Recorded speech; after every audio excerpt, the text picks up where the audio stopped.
Test one, two, test one, two, test, test.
Test one, two.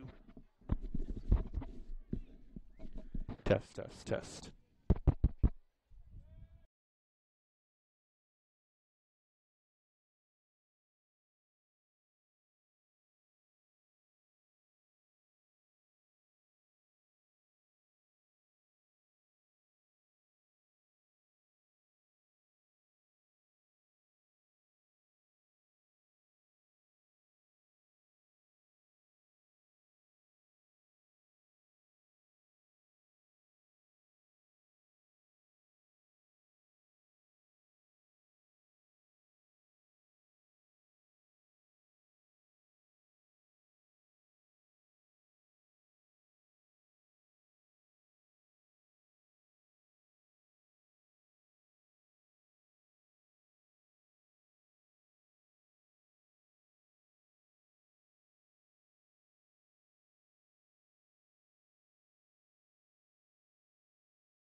Welcome in, ladies and gentlemen, to Clarinda. High school baseball season is here regardless of whether or not it feels like baseball weather. Our first broadcast of what will be many from KMA Sports throughout the summer. Eventually it'll be summer, we hope, as well as with our partnership with Forward Digital Solutions. We'll have games from Clarinda, Glenwood, Shenandoah, Trainer, Underwood throughout the year. I'm Trevor Mader alongside Nick Stavas. Nick's going to be the man doing a lot of the Clarinda games throughout the season. Cardinal fans, if you're listening, so please be nice to him.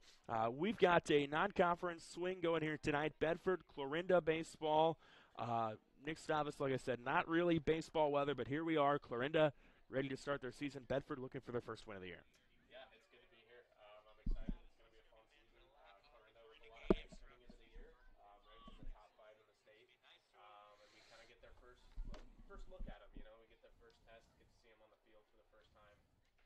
Like you said, it certainly doesn't feel like baseball weather, but we're here and we're going to play baseball games. So Yeah. I'm ready to go. Maybe baseball weather if you live in like Cleveland Right, or yeah. Detroit or something like that. But yeah, not what we're accustomed. Minnesota. Yeah, not what we're accustomed to this time of year. But nonetheless, here we are. Bedford 0-1 of the year. They went last week, played a really, really good CAM team that probably, if their geography was anywhere different than where they were last year, would have been in the state tournament. They went toe-to-toe, took the eventual 1A state champion, St. Albert, to extra innings. They returned basically everybody from that squad. They didn't have much trouble with Bedford last week. This is a Bedford team.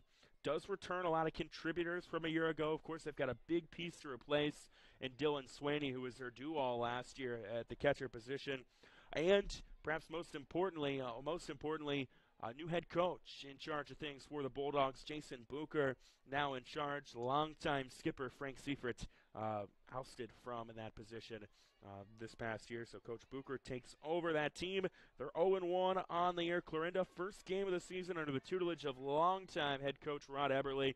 The Cardinals put together a dream season last year, getting to the state tournament, and they returned 6 of the 9 starters from that squad. They have a couple pieces that they got to replace. Michael Scholl was their workhorse down the stretch on the mound, did some things at the plate as well. He is gone. Logan Green, who would have been a senior this year, was a senior this year for Clarinda, not playing baseball. He's going to play football collegiately at South Dakota State, has opted to get there early to get a leg up there. But nonetheless, the Clarinda team that returns a lot of talent and is hoping for a big season, as Nick alluded to, ranked number 4 by the IHSBCA, Iowa High School Baseball Coach Association, coming into the year in Class 2A. And Nick, first game of the year for Clarinda. They've had to deal with the spring sports logistics. We talked about a guy like Cooper Neal, who golf was a district qualifier for golf. He almost made the state tournament. He's 2 strokes away from not being here tonight and being in Ames. They've got to deal with that. So there's always a little bit of concern if you're Clarinda, maybe a little bit of rust. Yeah, I mean, it's amazing the overlap you get from one season to the other. I mean, a guy like Cooper Neal, he's got to flip the switch from Yep. golf swing to baseball swing within a few days. So it will be interesting to see what we get from them tonight. The good news is, this is not a conference game. They can Yeah. feel it out a little bit, and we'll see what they bring out on the field tonight. You mentioned Cooper Neal among those guys that have a quick turnaround. Taden Brown was a state medalist in the long jump for Clarinda. Cole Baumgart, who's in the lineup, was a state qualifier in the high jump. So they've got dudes up and down the lineup that have had to turn around quickly, but they're going to be ready to play baseball throughout the summer. Let's start the lineup for you tonight. Bedford, the visiting team. They're going to roll with the lineup of Shea Purdy leading off and playing center. Logan Bucher batting in the 2-hole and playing second. Silas Walston in the 3 spot and playing in right. Noah Johnson's the cleanup man, the Swick baseball commit, playing in left field. Quentin King batting 5th and playing 3rd. Mike Anally is batting 6th and playing 1st. Tristan Cummings is batting 7th and playing in the shortstop position. Clement Olney will be the pitcher on the bump for the Bulldogs tonight, and Brody King, the man behind the plate at the catcher position. For Clarinda, Taden Brown is leading off and playing second base. Cole Baumgart, the standout sophomore, soon-to-be junior, playing short, batting second. Cooper Neal is right now he's going to bat 3rd and play 3rd base as well. Jared McNeese is batting in the cleanup spot and playing 1st. Wyatt Schmidt in center field and batting 5th. James McCall is pitching and batting 6th. Ronald Weedman is playing 7th. Batting 7th, playing in right field. Cade Ingstrand is playing in left, batting 8th. Marcus Foster is batting in the 9th spot and catching as well. National anthem is on the way, so let's step aside. When we get back, we'll get you set. It's Bedford, it's Clarinda High School baseball here on the KMA Extreme, online at KMAland.com. Don't go anywhere.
Welcome back in, ladies and gentlemen, to Clarinda. Trevor Mader, Nick Stavas with you here tonight. Non-conference baseball action. Clarinda and Bedford going at it here on the KMA Extreme. Thanks to our partnership with Forward Digital Solutions. Should be a fun time here tonight. And Nick, we've got James McCall warming up for Clarinda on the mound. What are some things you're looking at tonight? Just kind of want to see his pitch style, kind of how fast he works, how he works with his catcher, obviously, and then obviously his arsenal of pitches. Whether he likes to go off speed, whether he likes to throw breaking balls, throw the heat, where the areas of the zone that he likes to go, depending on where the count is. So I think all of that will be interesting to see. Obviously, I think since he's the opening day starter, I assume that he's probably going to be a pretty big piece of this pitching staff throughout the season. So it'll be interesting and exciting to see what he's able to bring. Yeah, McCall is the guy, I would say probably they're 4 this year. They've got Schmidt, they've got Neal that they're going to lean on quite a bit, Baumgart as well. So anything they can get out of McCall early on will definitely give them some confidence going forward. Ready to get things going here tonight. Again, it is James McCall on the bump, and the first batter we'll see is Shea Purdy, the right-handed center fielder, and Purdy sits on the first one, and they're going to call that one a ball. So a 1-0 count to Shea Purdy. If you're having a little bit of trouble here, Nick, we're trying to resolve that as Purdy ropes one into center that'll get down, and Shea Purdy is on with a leadoff knock for the Bulldogs. So Shea Purdy gets on base, and the first batter of the contest is on for Bedford, and up comes Logan Bucher now, second baseman for the Bulldogs with a runner on first. McCall takes a peek over to Purdy. That one misses outside. Runner goes. Throw is off line, and Shea Purdy, the second on the stolen bag. Nice lead from first base there by Purdy, and obviously he can throw with ease there. So runner in scoring position right off the bat here for Bedford. So it's a 1-0 count, and Booker chases that one. It's a strike, makes it a 1-1 offering coming his way.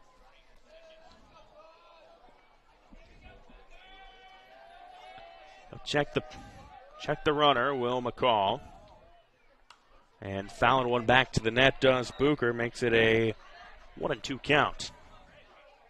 James McCall pitching. He's got a new face catching. That is Marcus Foster. Purdy obviously has a little speed there on second base. McCall making sure to check him every time. That one is inside part of the zone. They call strike 3, and down goes the second batter of the game, Logan Booker. And that'll bring Silas Walston, who was the offensive leader for Bedford throughout most of the year last year. It'll bring him up to the plate. 1 out, a runner on second. That one inside part of the zone again. McCall finding the early part, the inside part of that zone, and sometimes that can get to a hitter if you work inside. Check swing, they're going to say he went, and it's a strike 2 to Silas Walston. 0-0, 2 strikes, 0-2 count to Silas Walston, 1 gone here in the top of the first. McCall checks the runner. Again, that's Shea Purdy who got on with the leadoff single. Walston bounces one to second. It's gloved, and the throw is there to McNeese. Hayden Brown was the man playing second to get the 4-3 put out. And there is 1 gone, well, 2 gone now in this inning. It did move Purdy to third, though. So Purdy goes to third, 2 gone. Noah Johnson, as I mentioned, going to take his talents to Swick in the future.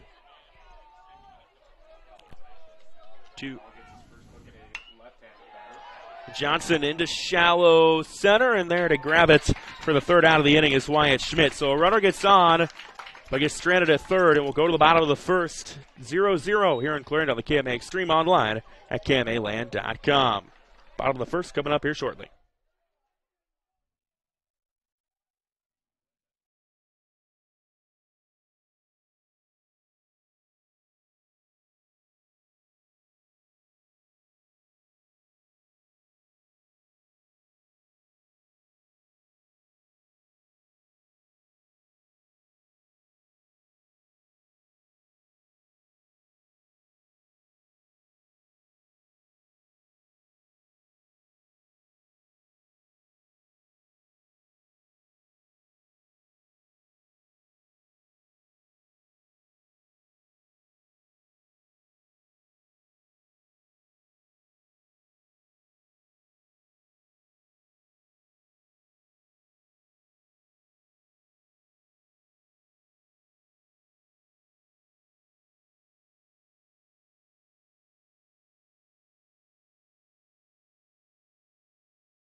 Back into Clarinda, KMA Extreme online, KMAland.com. Trevor Maynard, Stavas with you here tonight.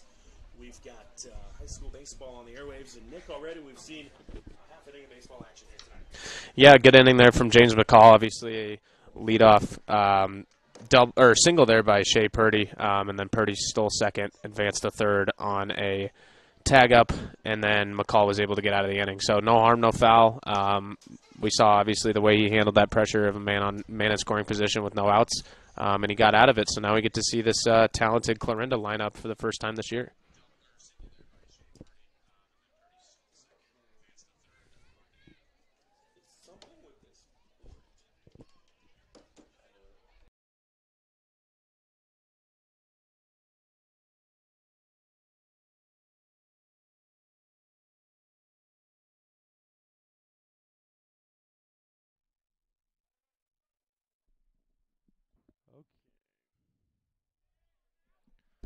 Tatum Brown will be the leadoff man at the plate for Clarinda. And Clement Olney is pitching. And the first pitch from Olney to Brown was, I believe, a called ball. And here we go with the second one. That one on the inside part of the zone. Brings the count to 2-0. Again, Clement Olney, freshman pitcher for the Bulldogs. That one misses outside, makes it 3-0. The count. Again, leadoff hitter is Tatum Brown of Clarinda. Brown waits on the 3-0 pitch, and they're going to say outside part of the zone. Brown was ready to take his base, but home plate umpire says not so fast. So here's the 3-1 offering on the way. It's down the zone for a strike, and the count now full, so only battling back from down 3-2.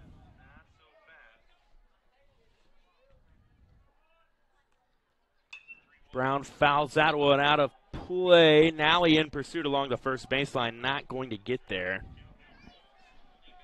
So that pitch spoiled on the full count. So Brown obviously went up 3-0 in the count. Now he's facing a battle of full count. Well done by Olney to work back into this at-bat. And so here's the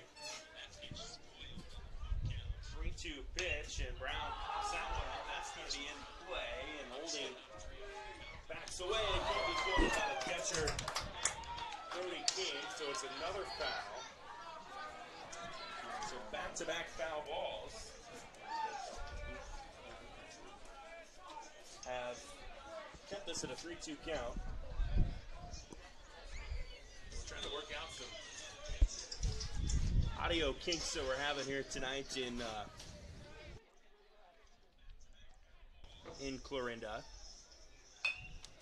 One in play right to Olney, who will throw it to first and Nally to get them for the out. So Brown did a good job of battling out of a couple, but now off the bat, number one, Paul Baumgart. Paul Baumgart, who had a really good season last year, comes up to the plate.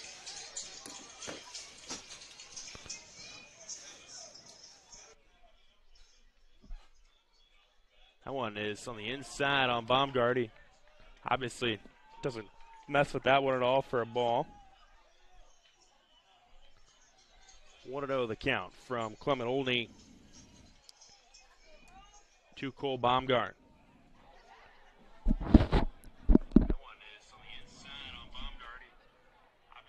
That one misses high, and it's a 2-0 count to Baumgart. Bottom of the first, no score.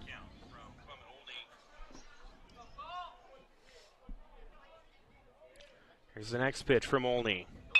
Baumgart chops one, play at second on the run, and getting it is Bucher to Nally.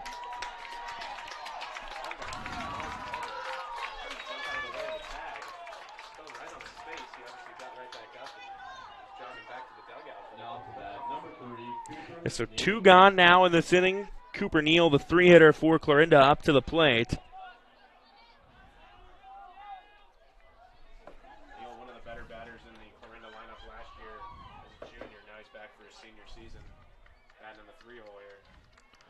That one is just inside a little too much. They call the ball to Cooper Neal. Neal, one of the postseason heroes for for Clarinda last year. It's only on the 1-0 offering. That one again, just a little too much inside. Brings it to a 2-0 count from Clement Olney to Cooper Neal.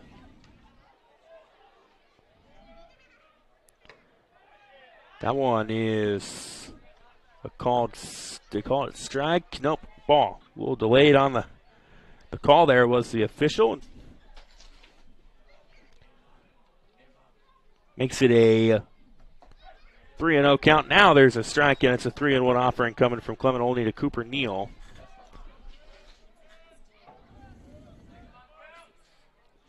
No score here in the bottom of the first. 2 gone for Clarinda. And now it's a walk on the full count. So put Cooper Neal at first, and up comes Jared McNeese to the plate. No score here in the bottom of the first.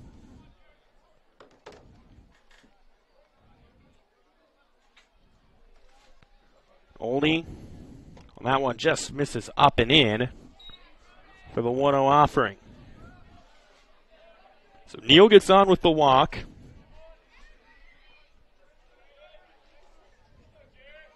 Oldie will take a peek at Neal on first.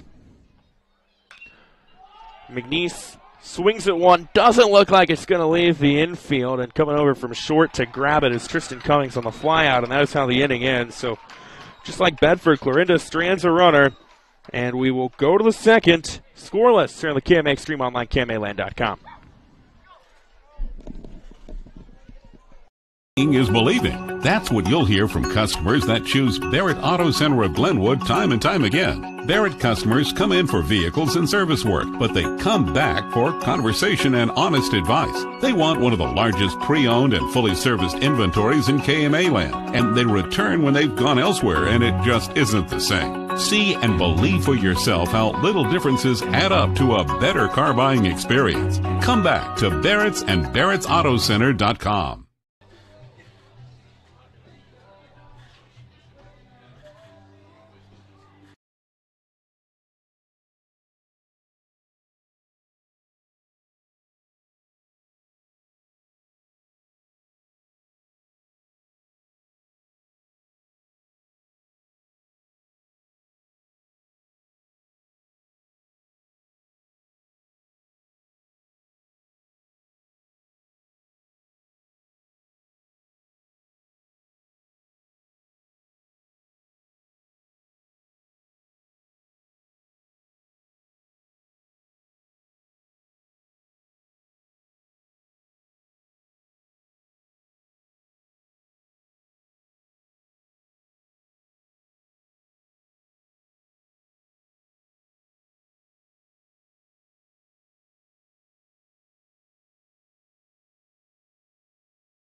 So 3-0 the count now to Quentin King.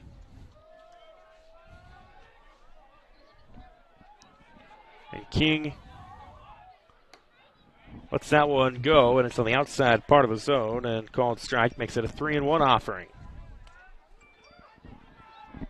Again, James McCall getting the start here tonight, and that one swung on and foul tip back, I believe, and it's a full count.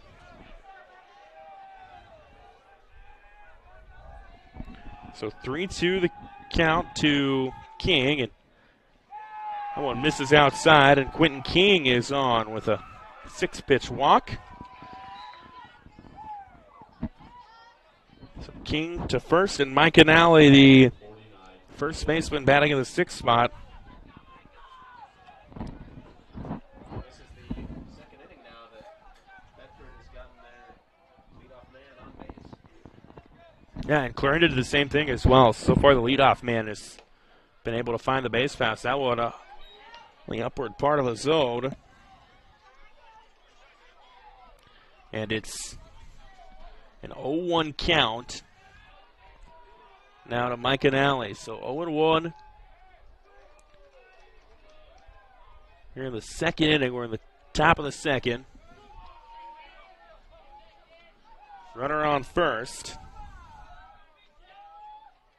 Nally takes a big swing, just misses. Brings it to an 0-2 count.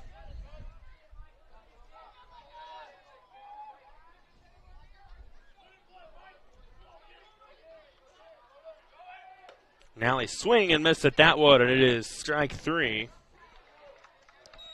for him. So he goes down, and that'll bring Tristan Cummings up to the plate.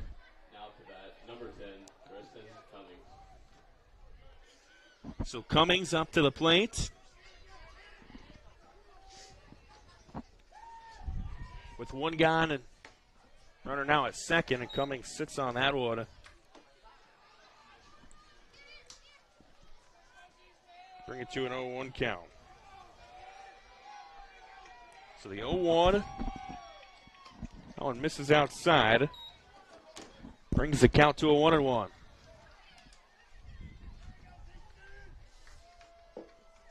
Again, runner on second, that is Quentin King, who got on with the walk.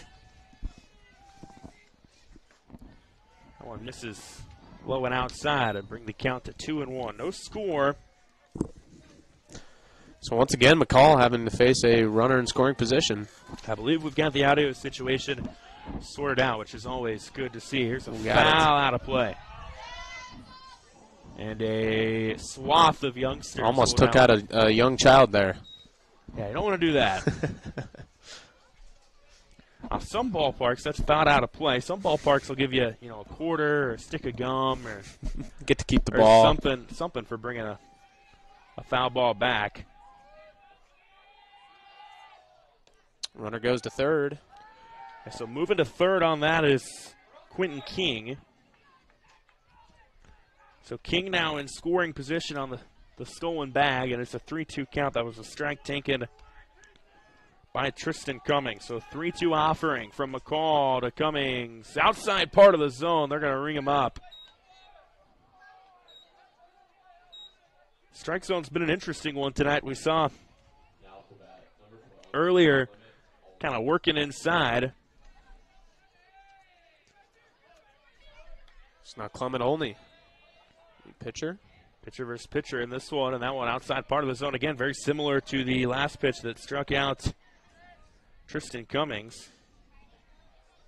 Brings it to an 0-1.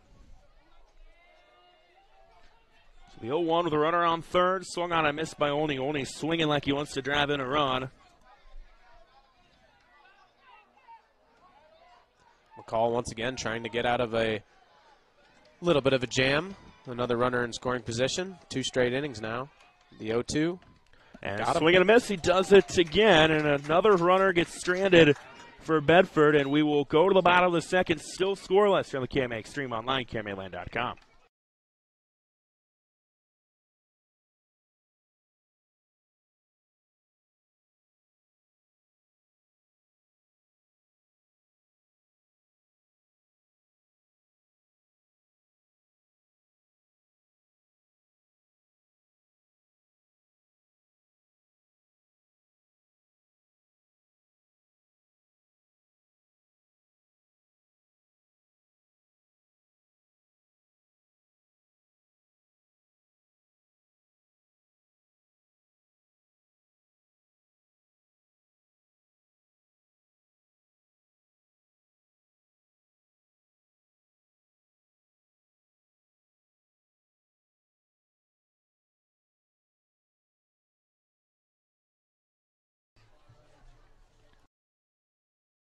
We go to the bottom of the second here on the KMA Extreme Online, KMAland.com. Trevor Mater, Nick Stavas with you. And so far, Nick, we've seen each team strand a couple. Well, Bedford has stranded 2, 1 in each inning. Clarinda, Also left one on the base paths back there in the first inning. Well, yeah, and Bedford is stranded 2 on third base. So I think, if they end up on the losing end of this game, it's going to be a one that you wish you could have back, or 2 that you wish you could have back, I should say. But, props to James McCall. He put a runner on, the leadoff runner on in both innings, and he got him, he got out of both of them with no damage done. So I'm sure Coach is talking to him a little bit about maybe choosing his spots a little better and trying to avoid that inside part of that zone, because this umpire's strike zone is pretty far outside. And, we'll see if Clarinda can get some offense running. Yeah, we saw earlier, strikeout on the inside part of the zone, and then there in the half inning just moments ago, McCall working things kind of on the outside part of the zone. So we'll see how that changes as the night goes on. Again, no score. We go to the bottom of the second. Clarinda with their 5-6-7 due up. Wyatt Schmidt, James McCall, Ronald Weedman for the Cardinals. Again, if you're just tuning in, Bedford going with Clement Olney pitching, Brody King catching, Mike Anali at first, Logan Bucher at second, Tristan Cummings at short, Quentin King at third, and your outfield left to right, Noah Johnson, Shea Purdy, and Silas Walsigan. Bottom of the second here in Clarinda. Non-conference baseball action. First game of the year for the Cardinals. First game of the year for KMA Sports as well, if you couldn't tell with the audio difficulties that we were working out. Here we go. Wyatt Schmidt, a big part of the Cardinals' success last year. Leads things off in this inning, and he sits on the first one for a called strike. To keep an eye on the pitch count as well throughout the night as that racks up. So far, only I've got for 20 total pitches. Check swing, and they're going to say he didn't go, and it was on the outside of the zone. So it's a 1-1 count from Olney to Schmidt. First batter of this inning, and Schmidt swing and a miss brings it to a 1-2 count. Strikeouts is something Schmidt kind of struggled with last year, but obviously, as you said, he was a huge part of this team. He batted .304. His on-base percentage was .414, so he's a big spot here in this 5-hole. So the 1-2 outside, and the umpire saying no, it's 2-2. Okay, nobody on. First batter of this inning for Clarinda. Olney was about to come set, and then backed away for a second, and now he'll wind and fire. 2-2 in there for a strike. Clement Olney gets the backwards K. Now to bat, number 2, James McCall. And that'll bring James McCall. So another pitcher v. pitcher battle coming up. Olney works very fast. I don't know if you noticed that, Trevor, but I feel like he doesn't waste many times between pitches. He likes to keep a batter on his toes. First strikeout of the night for Clement Olney, and that one is swung on by James McCall, and it's strike one. Yeah, he doesn't waste a lot of time. Here's the 0-1. That one swung on and missed. Ahead of that one was McCall. Might have been chasing just a bit too much. That's an 0-2 count coming his way. Again, bottom of the second. Nobody on. Scoreless ball game so far here tonight in Clarinda. Olney at the 0-2, misses upstairs, called a ball, and it's 1-2. Bedford very young last year. As I mentioned in the open, Dylan Swaney was their go-to behind the plate, and that was about all they lost last year. Here's a hit into shallow center, coming up, not able to get there with Shea Purdy, and that is a very shallow single for James McCall. But McCall gets on base. And another leadoff batter. Well, no, check that second batter of this inning finds their way on. But so far, each team has managed to find batters get on base, and now we'll have a courtesy runner. McCall being the pitcher is allowed that. It'll be Levi Wise courtesy running for him. Levi Weiss going in to run for James McCall. So Wise to first base, up to the plate for Clarinda goes Ronald Weedman, right fielder, batting in the 7th spot. Got some umpire discussion here with the Bedford dugout. Checking the lineup card, maybe? So, you make a note, of course, of the courtesy runner. Right. Pitcher and catcher, of course, allotted courtesy runners to the high school level. if they so wish. Olney will take a peek over at Wise.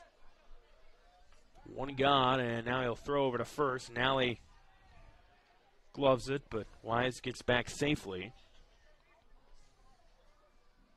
Still awaiting the first pitch to Ronald Weedman. Weedman, a part of Clarinda's bowling team this past year, sits on that one and missed outside for a ball.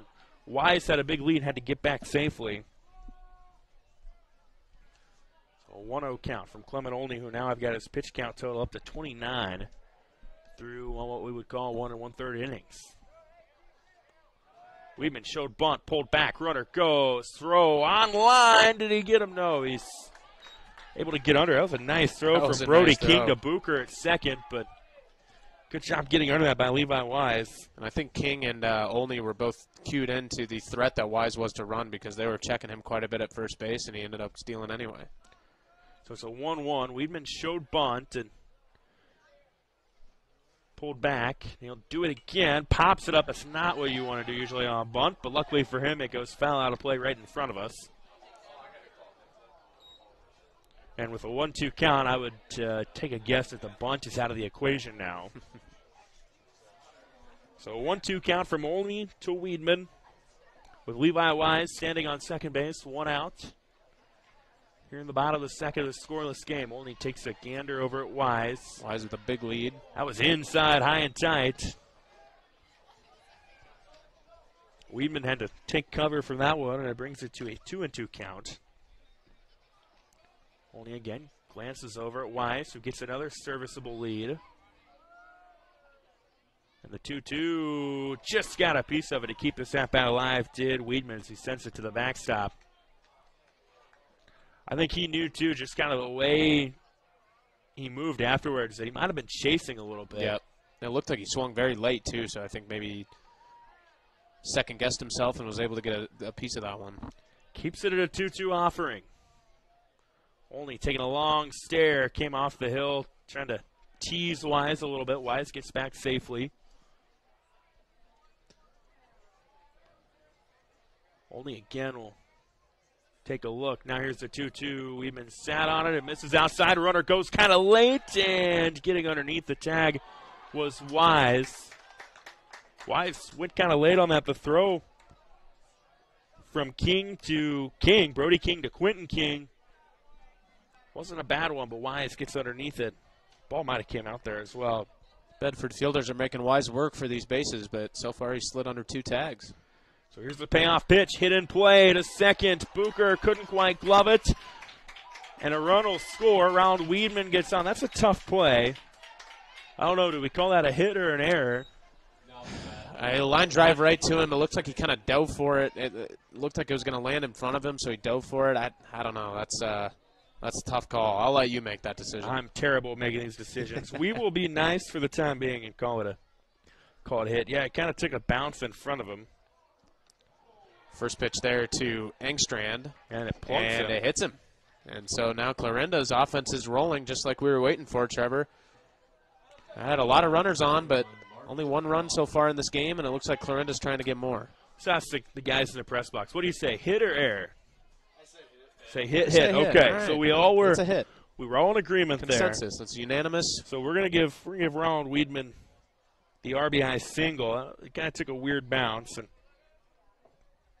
I'm sure that made for great video/radio, whatever you want to call it. But Weedman gets to first, and then Supreme Court of Clarinda baseball up here in the press box. And then Engstrand gets hit by a pitch and moves to second. Now Weedman caught in a pickle situation. Still going, and finally they say to get by it, and the runner from second moves. This is where I really wish I wasn't scoring with an iPad.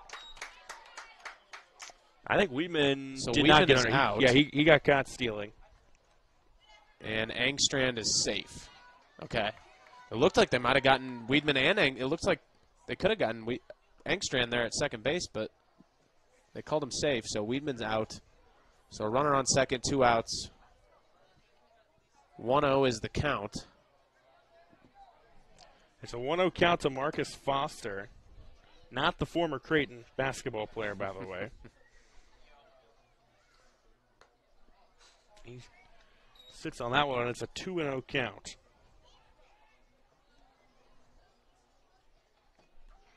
So runner at second. Weidman was tagged out, caught stealing. Swing and a miss there. Big cut by Foster. Counts 2-1. Engstrand is now at second. With, Foster facing the 2-1 count. Olney looks back, and Foster swings at that one, and it's a 2-2 count now. Another big cut there by Foster. Hitter in the 9-hole in the lineup tonight. Obviously looking to maybe tack on an RBI. Bring it back to the top of the order, too, would be what he would desire. 2 outs, 2 balls, 2 strikes. A 1-zip Clarinda lead. Foster swing and a miss, and that's how the inning ends. But Clarinda gets 1 run across. They lead 1-0 as we go to the third here on the KMA Extreme Online, KMAland.com. Third inning coming up in a moment. Asria Health Clarinda provides excellence at every level, delivering exceptional service to each individual. From our inviting welcome program to our individualized care plans, we're with you every step of the way. Our team considers every detail in making you feel at home, providing a high level of personal attention. The entire Asria Health Clarinda experience is designed to encourage social activity and maintain regimens that foster health and well-being. Compassionate care, personalized service, state-of-the-art programs. Asria Health, Clarinda.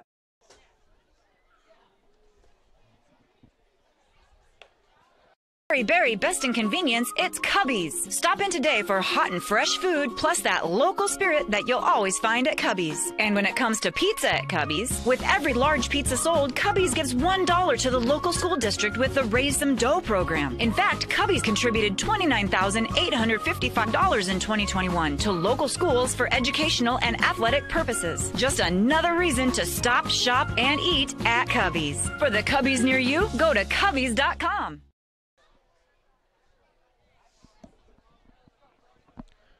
Well, the 9-1-2 due up for Bedford as we go to the top of the third here in the KMA Extreme Online, KMAland.com. Trevor Mader, Nick Stavas here with you tonight. 1-0 Clarinda. Cardinals got a runner on what we ruled a Ronald Weidman RBI single. So it'll be for Bedford, it'll be Brody King, Shane Purdy, Logan Booker. So we're going to turn it back over to the top of the order. And Nick, so far we've seen Bedford able to get those leadoff batters on the base paths. Just a matter of trying to get them in. They stranded one at third back there in the second inning. Yeah, they have stranded, but like I said earlier, McCall's done a good job of getting out of this. He's picked his spots well. He's working well with Marcus Foster behind the plate, and he's been able to get out of a few slight jams so far, and we'll see if Bedford can get some offense rolling here. First pitch to the catcher, King, is in there for a strike. 0-1 now the count.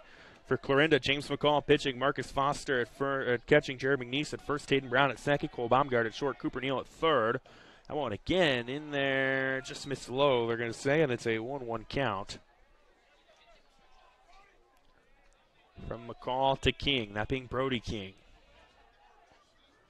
That one, again, missing low, and it's a 2-1 count coming to Brody King. That has been McCall's miss tonight from what we've seen so far. Just spiking it a little bit. And there's another one. Gets away from the catcher, Foster. Luckily for McCall and Foster, nobody on the base pass for Bedford because we're the leadoff batter of the inning. So far, McCall has struck out 4. He's also walked 1. There's the 3-1. He keeps this at-bat alive by putting on the outside part of the zone to fill the count up at 3-2. 3 balls, 2 strikes. From McCall to King. King sat on it. Good thing he did because it just misses low, and it's a walk. Second walk of the night from James McCall. And it'll put another leadoff batter on for Bedford. And they turn it back to the top with Shane Purdy. Purdy started this game off with the leadoff single. We'll get a courtesy runner for King. It's going to be Gage Godsey, the Central football commit. Out there on the base pass now for Bedford. So we saw Purdy, like you said, he led off the game with a single and then stole second and third. So if he can get on base, he's obviously a threat to run. McCall will peek back. Shea Purdy, leadoff hitter for Bedford. Gage Godsey, his stepbrother, is on first, the courtesy runner. He goes, throw was inside. Foster tries to square up and make the throw, but it's well late. And Gage Godsey is on second after the stolen base. Two teams that like to run, Trevor. We've seen quite a few stolen bases already between both squads. Ken McCall will take a look at Godsey. Purdy swings at that one, can't connect, and it's a strike to him. And it's a 1-1 count from James McCall to Shea Purdy. Logan Bucher on deck for the Bulldogs. Nobody out, 1-1 count, runner on second. Oh, misses well outside. Runner goes, and getting underneath the tag was Godsey. That throw to Neal was a bit high. And back-to-back tags. So back-to-back stolen bags for Godsey puts him on third. Nobody out. That one inside, gets away from the catcher. They'll send Godsey. McCall came to cover, but it doesn't matter. And getting by on the fastball / wild pitch and scoring is Gage Godsey. Brings the count to 3-1. That is the third time now that we've seen Bedford have a runner on third. The first two times McCall got out of it. This time Bedford gets one home, and we're all tied up. So tied at 1, and Logan Bucher will come up to the plate now for Bedford. Bucher struck out back in the first inning. I believe it's still Purdy. Yeah, 3-1, and then it'll be, got ahead of myself. Purdy pops that one in play. And drifting over along the left field line, coming up with Baumgart. Whole party of Cardinals over there. Yeah, now we'll get Bucher up there. For some reason, I knew that was the right. It was a 3-1 count. So now Bucher will come up to the plate with the runner with nobody on, but a run across the board. Bucher, as I mentioned, a strikeout victim his first time up. Top of the third, 1-1. This is the score. The first pitch to Bucher, swing and a miss, and it's an 0-1 count. That is, by my tally, the 41st pitch from James McCall tonight.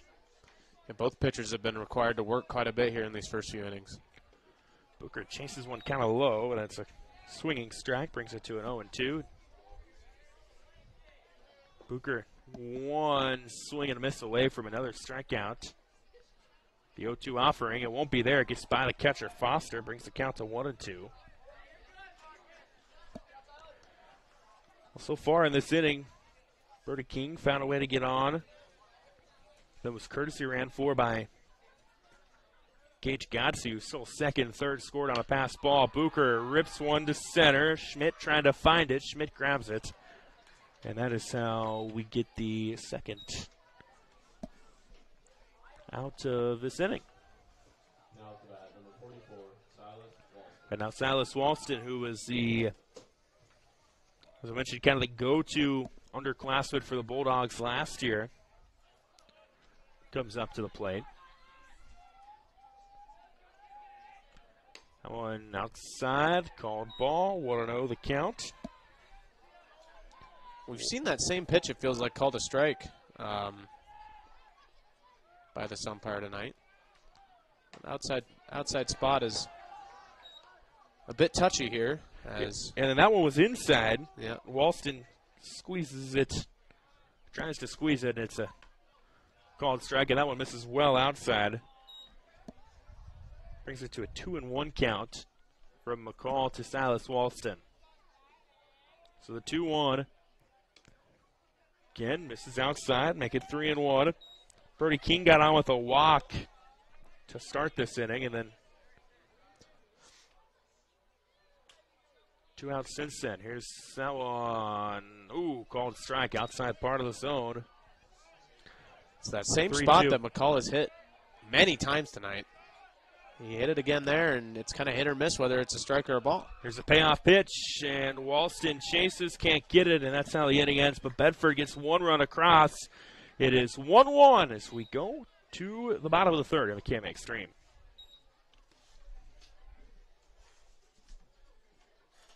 If you're looking for unlimited super fast internet you can always rely on, look no further than FMTC's fiber internet. With so much relying on your internet these days, you need a connection you can trust.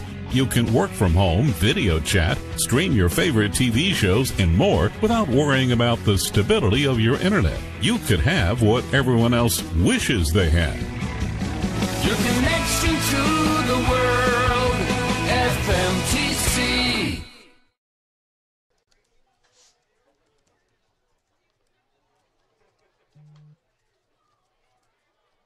Coaching great John Wooden once said, "It's the little details that are vital. Little things make big things happen." Just as in the world of sports, this quote is vital to the work that we do at Hackett Livingston Funeral Home in Shenandoah. We take care of all the details so that you can focus on what is most important, caring for your family and healing. Hackett Livingston Funeral Home, serving all of Southwest Iowa since 1951.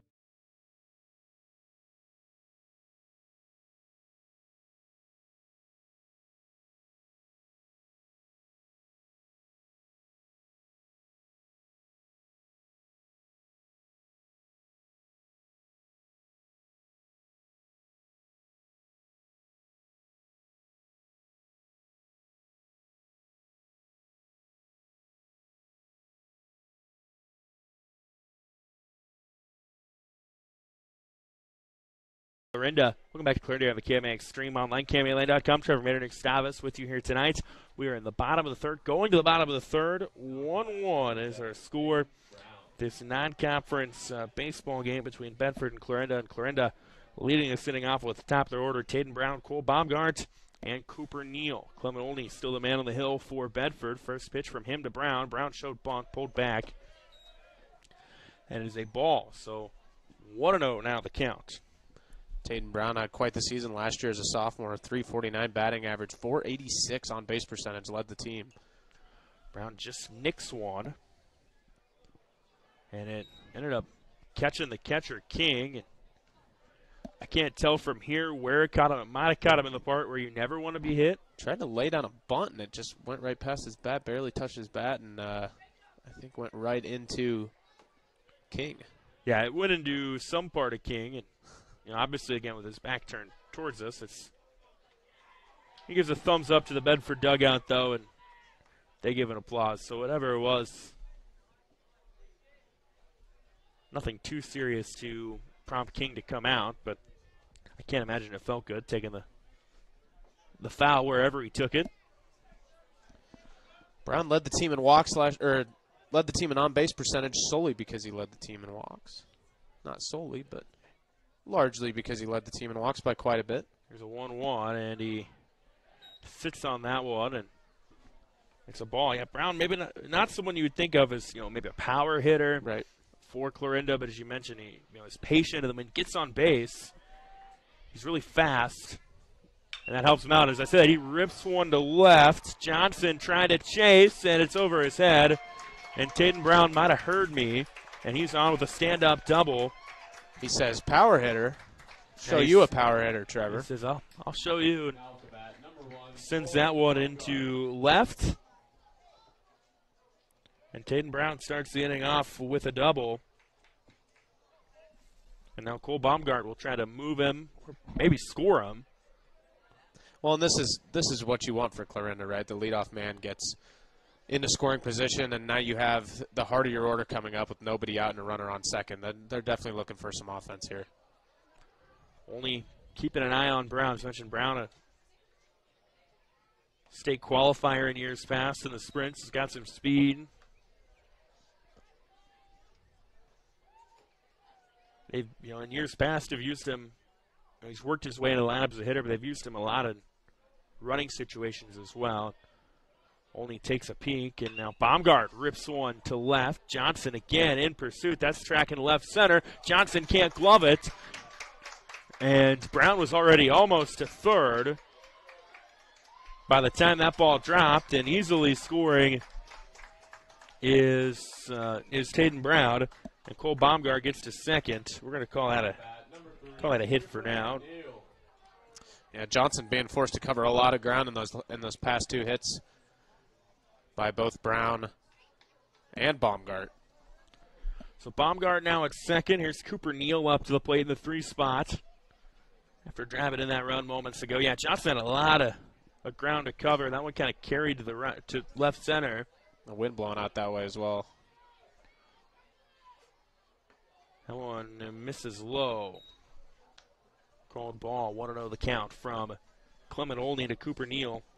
Getting hard of the order for Clarinda right now. They put 1 on, lead 2-1. And Brody King will come out and have a meeting with his pitcher Olney. I've got Olney for 45 pitches. Yeah, for only a 2-1 game, Trevor, both pitchers have been forced to work quite a bit. I mean, we've had a runner on in every inning so far, and it hasn't been easy for either pitcher so far. Yeah, 2-1 games so far, 5 total hits, 4 of which have came on the Clarinda side. Bedford has managed to get the 1 knock, which was the leadoff to start the game from Shane Purdy. Olney ready to continue this battle with Cooper Neal. The 1-0 misses low and outside, brings it to 2-0. Clement Olney, only a freshman for Bedford, a very young team. He's struck out 2. He's also walked 2 so far tonight. Here's a 2-0. Just outside again. Brings it to a 3-0. He's checking Baumgart quite a bit at second. Baumgart has a pretty healthy lead. Maybe looking to steal another bag. So the 3-0 is, Olney continues to keep an eye on Baumgart. That one, he puts it in the zone, keeps the batter Neal at the plate for at least one more pitch, and it's a 3-1 count. Coming from Clement Olney to Cooper Neal. Baumgart at second. Nobody out in this inning. Neal fouls one back to the Clarinda dugout. Count now full. It'd be a big, if you're Olney, I think if you can battle back and get a strike out of this, you'll feel good about it. Absolutely. And Jared McNeese waiting in the on deck circle. He's a pretty big hitter too. So I'm sure Neal here would want to hand the reins to him on base. Oh, it misses up and in, and Cooper Neal gets exactly on with the does. walk. Now at the bat, number 32. And now Jared McNeese up to the plate. And now if you're Olney, I mean, obviously you want strikeouts, but you'll take anything in play. Right. Hoping that you can have your defense maybe at least get 1, maybe turn 2 here. Olney takes a peek again at Baumgart. Been doing that frequently. Throws over. Bucher couldn't quite get the tag in time. We talked about this off air in the pregame, Trevor. You know, Clarinda's one of those teams that's just, they're going to lull you to death, right? They're going to get runners on base, and they're going to use their speed to slow the game down and make your pitcher work, not just with the batter. Oh, and again, kind of in on McNeese, and he turns his shoulder towards it, and now we've got a 1-0 count from Clement Olney to Jared McNeese. The 1-0, McNeese had made up his mind. He was swinging on that one, and he misses it. It's a strike to make it 1-1. So far in this inning, Taden Brown got on with a single. Then Baumgart moved him with a double. And yeah, that should be a balk. Yeah, Olney was ready to come set. For the umpire to call that. Yeah, Olney was ready to come set and drop the ball. Had to step off the bump, pick it up, and the umpire there at second base calls a balk. So both runners advance, and that is not helping Olney's cause here, Trevor. Every time I see that, I think of the Benchwarmers. I don't know if you've ever seen that. Oh yeah, of course. Seen that movie. Here's the 1-1. One again up and in on McNeese. It's a ball. That's tough for a freshman like Olney. You're in a little bit of a jam here. You're still trying to get out of it, and then something silly like that happens, and all of a sudden you're even more of a jam. So here's the 1-1. Actually made it 2-1. Now a 3-1. 2-2 rather. They called that. Yep.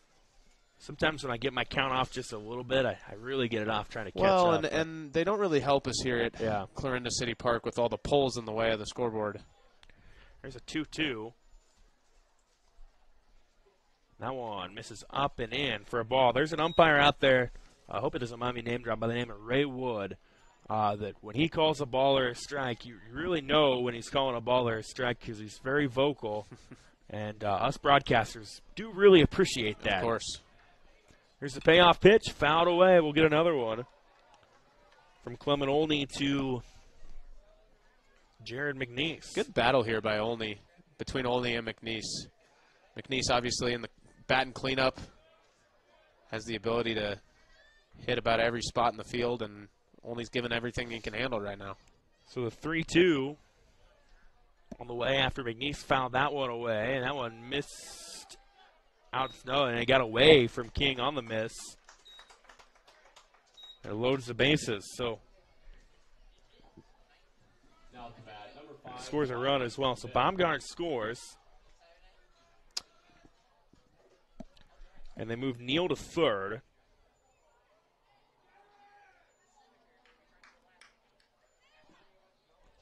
Makes it 3-1.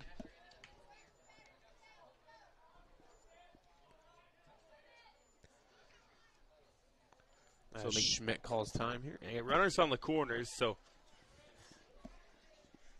here we are in the bottom of the third. There was a balk that put runners on second and third, and then Clarinda able to get a run across. I believe the umpire just made Schmidt take his necklace off, maybe? Looks like that's what was going on. Either way, ready to face the first pitch here from Olney. So here's the, instead he'll check the run over, and he got him. Got him. What a great play there by Olney. He faked to third, turned around, fired it to first, and McNeese was not ready. Yeah, McNeese probably not somebody that you expect as, a base-stealing threat. Got a little off the bag, and Olney makes the throw to his first baseman, Nally. And that could be quite the confidence boost, Trevor. Olney's just looking for that first out, and he finally gets it on a pickoff. See if he can get out of this inning with minimal damage. And he gets a strike there, makes it an 0-1 count. So 3-1 the score in favor of Clarinda here in the bottom of the third. That one's called strike. So 0-2 to Wyatt Schmidt. Sometimes all it takes is get that first out on the board, and the pitcher can settle in a little bit. Obviously, he faced a pretty big onslaught there in the first part of this inning, but he seems to be settling in. 0-2 now. Runner on third, the 0-2, swinging and fouling that one back to the net is Schmidt. So it keeps it an 0-2 count. One out, runner on third, and a 3-1 Clarinda lead.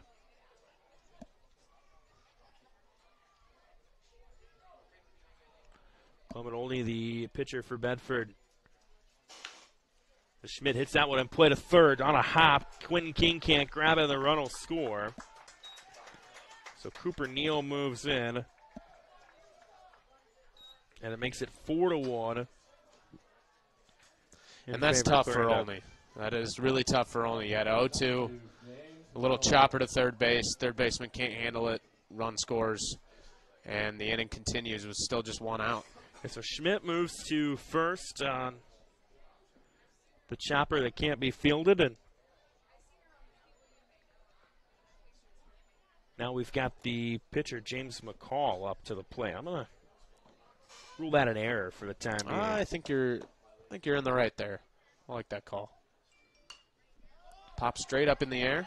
Yeah, King trying to get it, but that's going to get well out of play, and the crowd in front of us to the right tries to scramble away from it. It'll be an 0-1 count to James McCall. So Wyatt Schmidt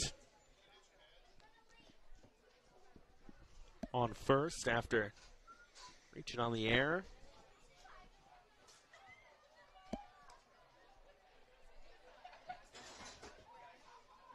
Only checking Schmidt at first. 0-1, and that one's fouled straight back. And usually when you foul one straight back like that, Nick, it's just a matter of timing. You're right on top you of it. Just missed it by a Right. second one way or another. Yep. So here's the 0-2 from Olney to McCall. Again, Schmidt still on first. 4-1 Clarinda in the bottom of the third.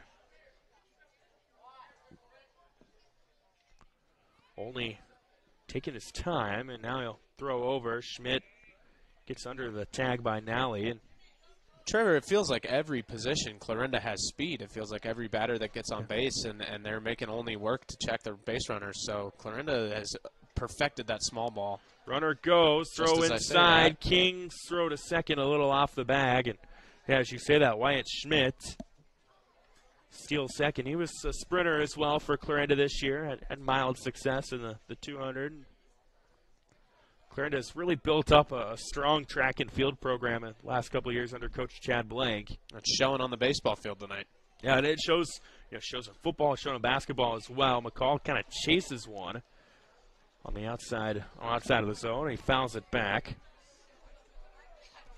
Nothing slows a baseball game down more than speed, and Clarinda is certainly, obviously, like you said earlier, that they play that small ball. They've figured out how to make the pitcher work, not just with the batter, but with the base runners, and that can be a lot of stress on a young pitcher. Here's the 1-2, only continuing to look at Schmidt. McCall, that one was kind of in. He swings on it. It goes right to short. Cummings tracks it down, and there's the second out of the inning. On what we'll call an F6, and staying at second was Schmidt, and Ronald Weedman will come up to the plate. He had what we ruled an RBI hit earlier on tonight. Scorer's decision. A chance to maybe drive another one here if he can make contact with runner on second. One in, he ducks under it. That's a 1-0 count. Olney's been missing a lot high and in lately. As this inning continues to wear on, it's kind of been the spot he's been struggling with. So the 1-0 count with two gone. There it is again. Yeah, that one in, and it's a 2-0 count now. Wyatt Schmidt on second. Reached the base pass on an error that also helped Clarinda move one across. That one is a call. No, ball. Just upstairs. High and inside seems to be the spot that Olney is missing. That's 3 pitches in a row now to Weedman. So 3-0 with two gone. That one is in there for a strike. Weedman was taken all the way right there. Yeah, and that one obviously you're going to. And Clarinda plays kind of a more of an old school style. I can imagine that was red light all the way. Weedman swings at one kind of in, and it's a slow roller coming up from short to try to make the play with Cummings. He can't, and it's going to score a run of the process. That was a tough play for Cummings to make. And well, and it's once again, Trevor, it's the speed of these Clarinda Cardinals. I feel like every hitter in their lineup has some serious top-end speed, and once again, it shows there as Weedman's able to beat the throw and score a run. So I'm going to rule that one. I'd say probably an error because the throw took Weedman off, or allowed Weedman to get on. So Weedman gets to first.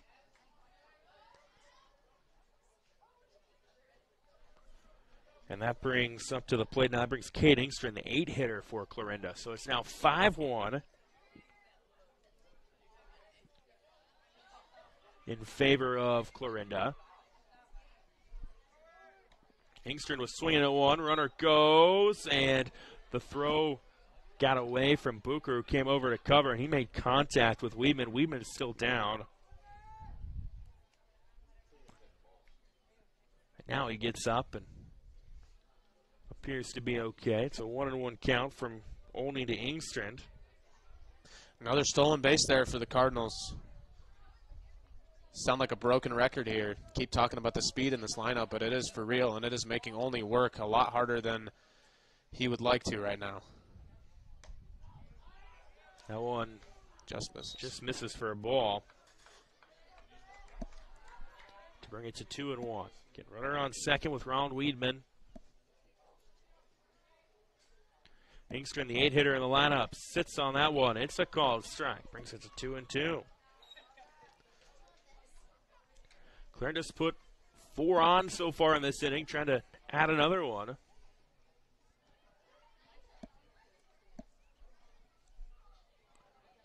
Only takes a peek at Weedman on second. Now throws to Booker, and he shorted that throw. Allows Weedman to get back safely.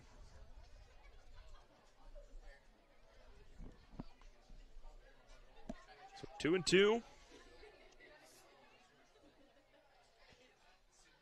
One in, and Engstrom ducks away from that one, and it fills the count up at 3-2. Weedman just jogs in the third there. Weedman was going to go, and he does.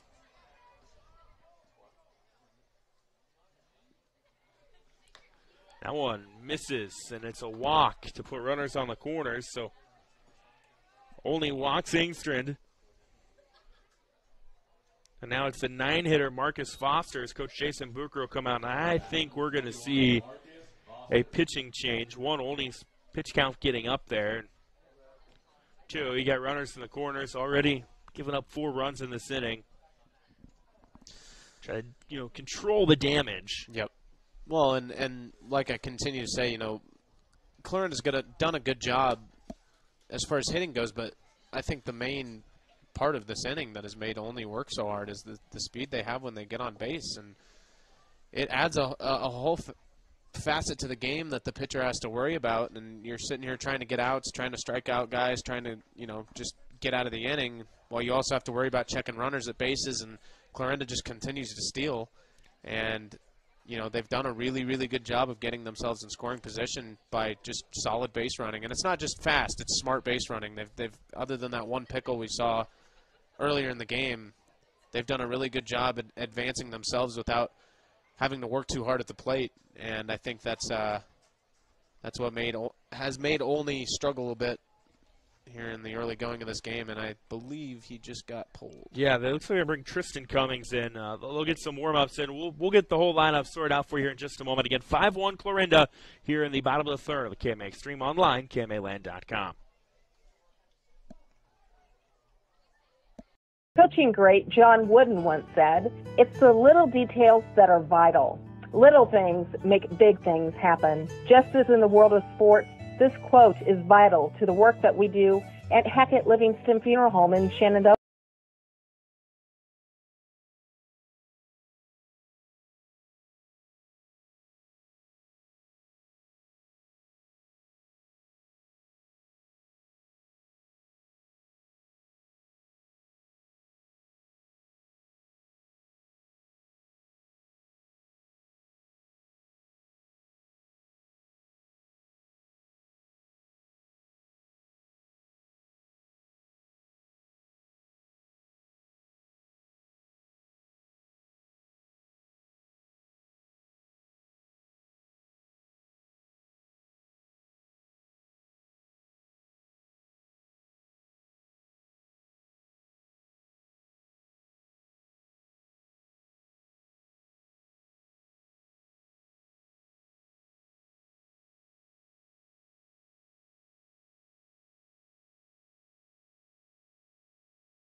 Here in the KMA Extreme Online, KMAland.com. Trevor Mayer, Nick Stavas with you. We've got a pitching change. We've got some lineup changes as well. We'll try to sort those out for you here in just a moment. Right now for Clarinda, Marcus Foster is up to the plate with runners on the corners, waiting the first pitch from Tristan Cummings, and now another pickle situation with a runner at first. It scores a run for now. We'll see if it holds, as Engstrand trying to find a way to get out, and he cannot. He was going out of the base pass anyways, and he finally gets tagged out, and that's how the inning ends. So Tristan Cummings throws, I don't think he threw any pitches there, and we will now go to the fourth, 5-1 Clarinda here on the KMA Extreme. Have you noticed a lot full of trailers on the east edge of Clarinda? That's Load Pro Trailer Sales, LLC. Sure, they have a great selection of trailers, but did you know they also service all makes and models of trailers and RVs? That's right, whether you buy from them or somewhere else, they will service your trailer with welding, tire repair, or replacement, hitch and brake controllers, installs for your vehicle, and more. Plus, they have an extensive parts inventory. Load Pro Trailer Sales,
Noah Johnson leading things off for Bedford. It's their 4-5-6 with Quentin King, Mike Anali, Tristan Cummings coming up to the plate in this inning. And the first pitch in there for a strike on Noah Johnson. Noah going to play collegiately at Southwestern Community College in the future. Swings at that one. It's just out of play along the left field line. Johnson, the lefty, had already went across first, and this Bedford lineup with a little work to do now. 5-1 lead for Clarinda. Got 4 there in the bottom of the third. Try to get a few more here off McCall. James McCall's allowed just one hit, and that was the first batter he faced tonight. Johnson fouls that one away again, so he's making contact, but to no avail. That went out of play along the third baseline, and judging by the reaction from some people, I hope that didn't find a vehicle, and more importantly, I hope it didn't find my vehicle. Ah, yeah. I'm parked a ways away, so I think I'm safe. So was I. It was hard to find a parking spot. Here's the 0-2. Johnson again. It gets by. They're going to say he didn't make contact, and Noah Johnson on after the drop third strike. So he moves to first.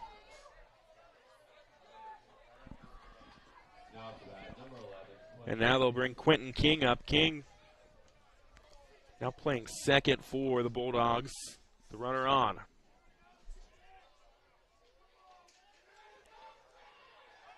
King was swinging all the way, misses, runner goes. Foster's throw to Baumgart, not quite in time, and a stolen bag for Noah Johnson. So here's the chance for Bedford. A runner in scoring position, nobody out. Have a chance to answer those 4 runs there from Clarinda in the last frame. So the 0-1 McCall takes a look at the runner. Chopped right back to McCall. He'll take a couple steps, throw over to first in time to McNeese, and there's an out in the book so far in this inning. The old 1-3 put out. It did move. Did move Johnson to third, though, which is something you'll take if you're Bedford. And Mike Anally up to the plate now for the Bulldogs. Oh, an outside part of the zone. They call it a strike. So 0-1 the count from McCall to Nally. Johnson leading off a little on third. Nally rips one into left center that drops and scores a run. Micah Nally with the RBI to cut this down to a 5-2 game. So this is exactly what you needed if you're Bedford. Just get the ball rolling here on offense. Get that first run across. Now you have a runner on first, one out, and a chance to tack off some more and cut into that lead that Clarinda built in the last inning. And now here's Tristan Cummings coming up to the plate. Take a look at how Cummings has fared so far tonight. He struck out his first time at it.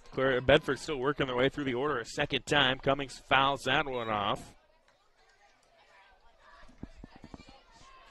Top of the fourth, 5-2 advantage Clarinda.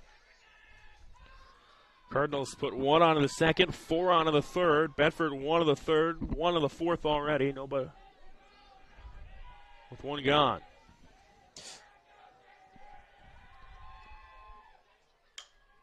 One popped up, going to stay in the infield, and underneath it at first base is McNeese, and there's one gone, and Nally didn't go anywhere.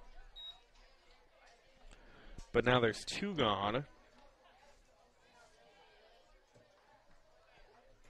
For Bedford in this inning, and they'll bring up Gage Godsey, who is now, he's batting in the spot that Clement only was in, only, of course, pitching. Earlier on tonight, got pulled in the last half inning, and Godsey sits on that one outside for a ball. So 1-0 the count. Get 5-2 Clarinda here in the bottom of the top of the fourth. We're one out away from the bottom of the fourth. McCall took a peek at Nally over on first base. Nally not going anywhere. He'll lead off a little bit again. And that pitch misses well outside for a 2-0 count. The Bedford dugout has woken up, it appears, Yeah. Trevor. They are making some noise over there, trying to get this offense to rally. Like I said, cut into that lead that Clarinda's built. Swing of that one is Godsey, and to no avail, and it makes it a 2-1 count. And Mike Anally at first, he had the knock that drove in a run moments ago. That one misses. No, called Strike? Strike. Yeah, okay. The gentleman behind the plate is a little more emphasis on the I love when they have an the emphasis. calls. That one, very similar spot, but they call outside. Fills the count up at 3-2. Or I love, at least when they give the signal as far as the count. So here's the big old stand and yell theatrical. Here's a payoff pitch. Swing and a miss, and Godsey goes down, and that'll end the inning. So Bedford gets one across, but that's it. And we will go to the bottom of the fourth, 5-2 Clarinda. 6-2 Clarinda here on the KMA Stream Online, KMAland.com. At the ARC Group, we take a disciplined approach to marketing. We understand that education and experience must be at the forefront of your decision-making process, and we also understand that all farms manage risk differently. This is Tim McGann with the ARC Group. I would like to meet with you, learn about your operation, understand your short and long-term goals, and then together we form a plan to maximize profitability on your farm. Call me at 712-370-3497 or visit us at agrisconsulting.net.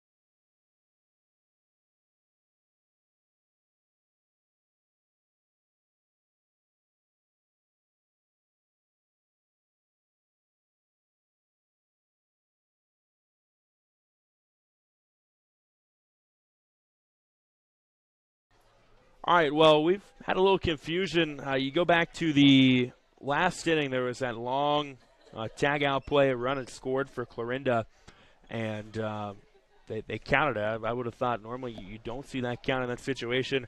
We're being told that it has counted. Nobody has objected to that, so Cardinals actually put up 5 to make it 6-2.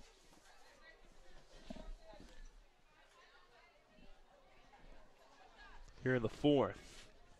Revolutionizing baseball out here in Clarinda, Trevor. Marcus Foster is still the batter. He was at the plate when that happened, and he sits on that first one for a ball. Makes it an 0-1.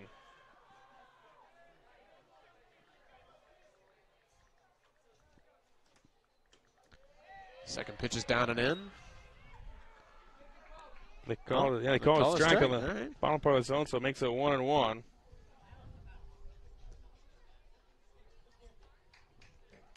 That one gets away from the catcher King, and it brings it to a 2-1 count.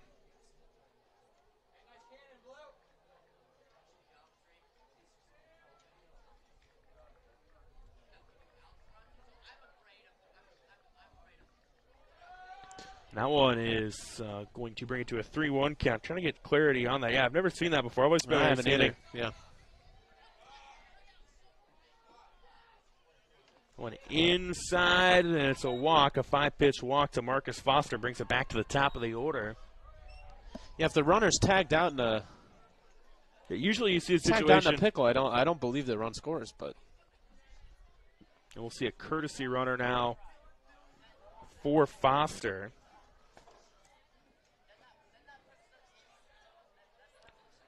So Foster will be sub 4. Or courtesy ran 4, I should say. Levi Wise will do so. Saw Levi Wise make his way around the bases earlier as a courtesy runner. Got some speed there on first base and some speed here at home plate. Taden Brown up. Back to the top of the order. Brown had a nice hit earlier on that started the inning off cleanly for Clarinda.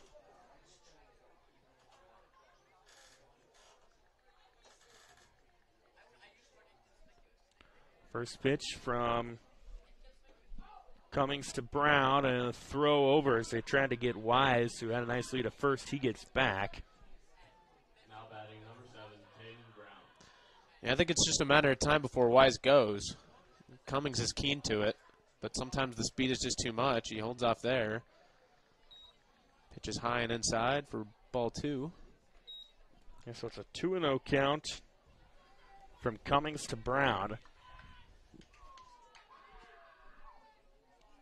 Near the bottom of the 4th, 6-2 is our score, according to the scoreboard. That one's in there for a strike, makes it a 2-1.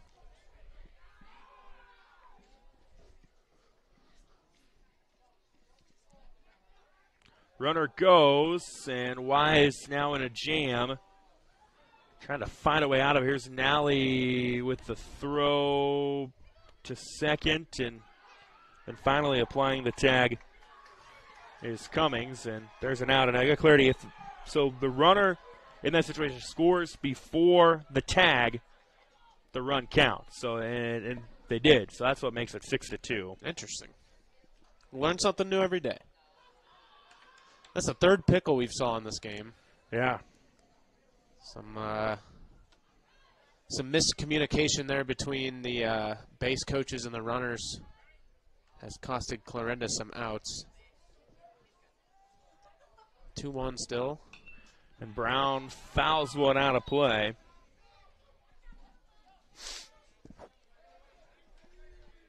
Brings it to a 2-2. So 2 balls, 2 strikes.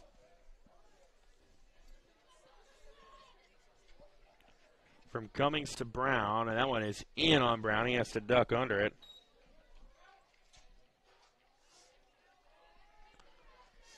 Fills the count up.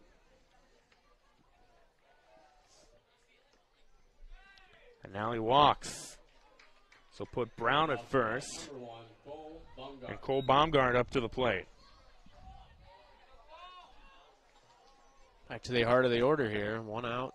Runner on first.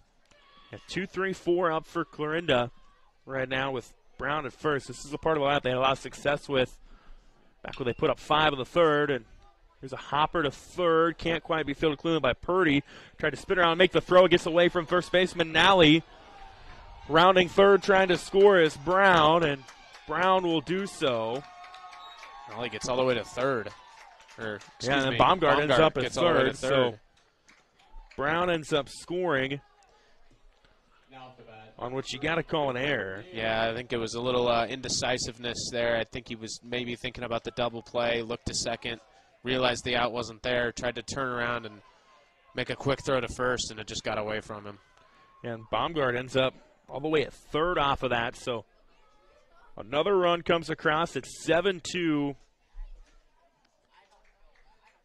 in favor of Clarinda. Up here is Cooper Neal. He sits on that one for a ball. 1-0 the count. One in there for a strike. Brings it to a 1-1. So 1 ball, 1 strike from Tristan Cummings to Cooper Neal with 1 gone here in the bottom of the 4th. And that one up and in. Brings it to a 2-1.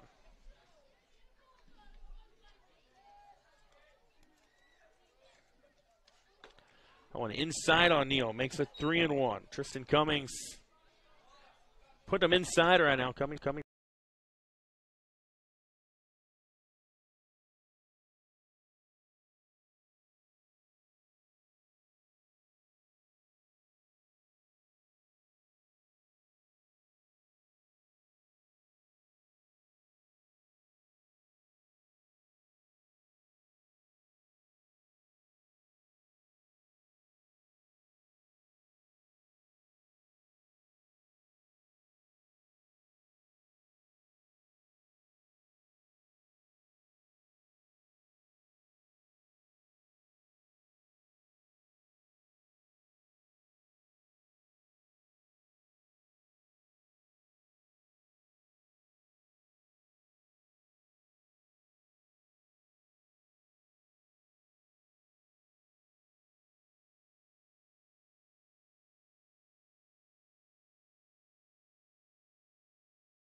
Welcome back to Clarinda on the KMA Extreme.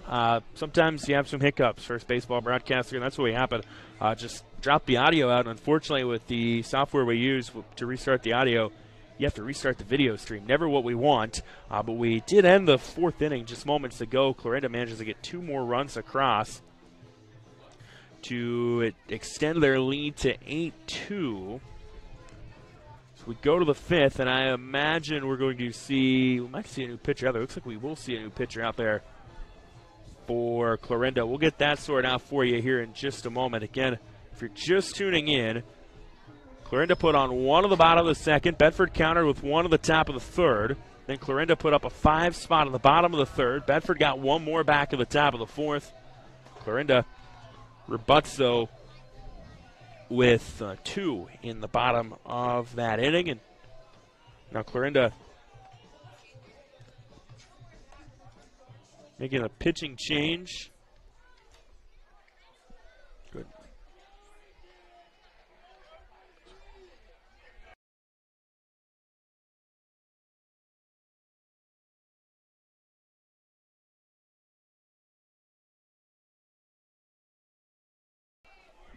A pitching change for Clarinda is Creighton Tuzio coming into the game. Brody King up to the plate. So Tuzio now the man at the plate for the Cardinals as Brody King leads things off here in the 5th inning for Bedford again. 8-2 the score in favor of Clarinda. So McCall with a solid outing there, Trevor. 4 innings. Yeah, just 2 runs take allowed. That. Not a lot of hits allowed. Missed some spots. Had a couple pass balls, a couple wild pitches, but I think overall it was a good first game there for McCall to get it under his belt. That one inside on King. 1-0. Here's Tuzio, that time in the zone, called strike. 1-1 the count. To kind of go back to what we saw at the end of that last half inning when we had the dropout, Clarinda managed to get a couple of runs on. Swing and a miss there. In that frame, yeah, there's a swing and a miss by King to bring it to a 1-2 count. Creedon Tuzio, the new man at the plate. The new man on the hill. Strikes out his first batter. Now King goes down, and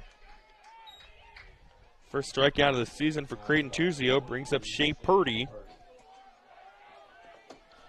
So yeah, going back to that last inning, they started with Marcus Foster. He got on with a walk.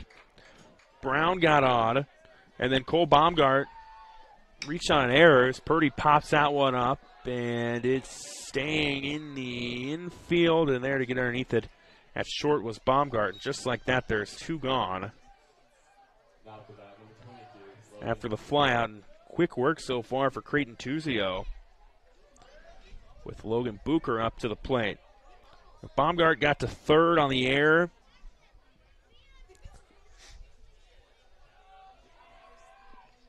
That one misses outside. And then Baumgart was able to score.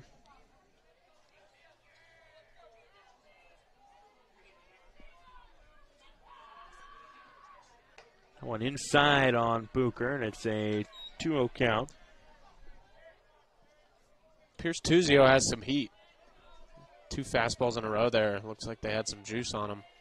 Both missed the zone, but there's another one. And that one's in the zone for strike 1. 2-1 now the count. And so the 2-1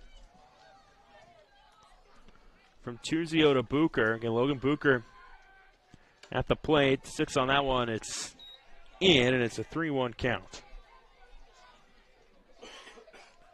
So 3-1, 2 quick outs so far in this inning for Creedon Tuzio. For James McCall gave the Cardinals 4 innings, only allowing 2 hits. Bucher gets a strike there, and it's now a 3-2 count. Blew that one right past him. Tuzio's pounding the fastball right now. So the walker knock pitch from Tuzio to Bucher plunked him right in the elbow. Bucher going to need a minute to walk that one off. And he will assume first base. So Logan Bucher gets on with 2 gone. And that one hit in a tough spot there for Bucher. We'll see if he's okay. Like I said earlier, Tuzio is throwing some heat. Quite the cannon on him, and I can't imagine that felt good off the outside of the arm there of Bucher. And now the Clarinda infield will come in and converse with.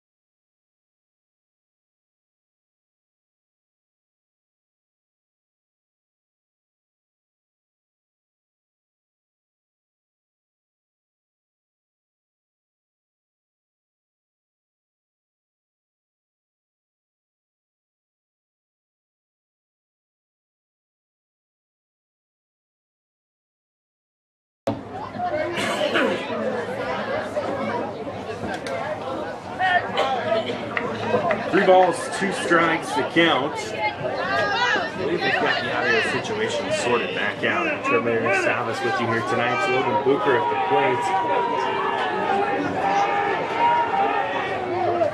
for Bedford now. Booker puts one in play, but up to get it is Tuzio. His hat falls off, it doesn't matter. He makes the throw in 10. Out, and that's how we get again. So we go to the bottom of the fifth, 8-2 Clarinda here at KMX 3.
Welcome back to Clarinda here on the KMX. Now at the bat, number 5, Wyatt Schmidt. With you, we go to the bottom of the fifth, and Wyatt Schmidt up to the plate for the Cardinals. Who also got James McCall. Ronald Weedman due up in this inning is 8-2 in favor of Clarinda. Had some runs, and actually, you know, we're at that point now, Nick, where a big inning could end this game. Yeah, absolutely. If they get up by 10 runs here, 4 runs. They can put 4 on the board in this frame. It will be over. See if Cummings can keep Bedford alive as Schmidt takes ball 2. It's a 2-0 count from Tristan Cummings to Wyatt Schmidt. No one finds the zone. 2-1 now to count to Schmidt. So 2-1 offering on the way. One is in. Brings it to 3-1. 3 balls, 1 strike. Schmidt sits on that one, and he'll take his base. 5-pitch walk. Now Tuzio will come in. Now it's a bat, number 34, Craig Tuzio. Paul was. But of course, Tuzio comes in to relieve McCall, and will take a spot in the lineup as well. First pitch from him to him is a ball, brings it to a 1-0. First mini broadcast KMA Sports will have throughout the year.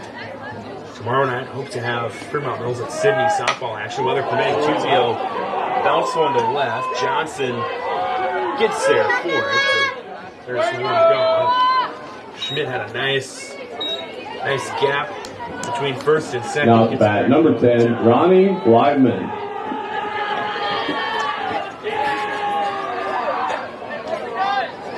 Weidman will come out to the plate. One gone in this inning. Wyatt Schmidt on first. 8-2 Clarinda. Runner goes. Schmidt gets there as the throw just goes wide. A stolen bag for Clarinda, as Nick's alluded to throughout the night. The Cardinals been able to show off some speed.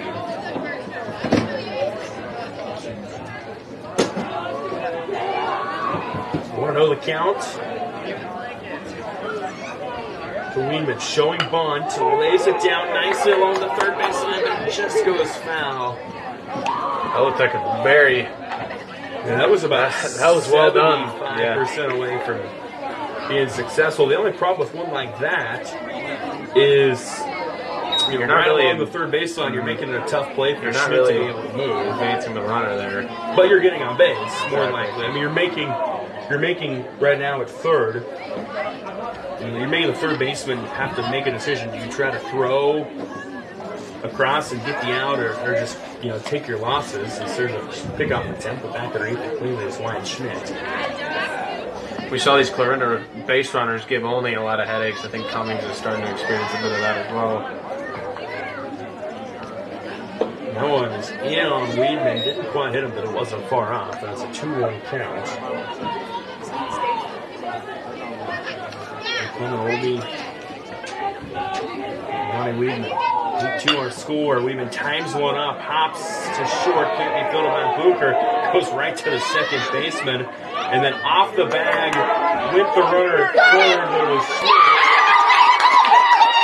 And it throws back to third, and there's a collision. This is all switching mayhem, and coming around the steals. Weedman, I don't even know how to steal this. But Clarinda, I'm going to say a base hit by base hit by Weedman, and then a fielder's choice to score him. Yeah, maybe.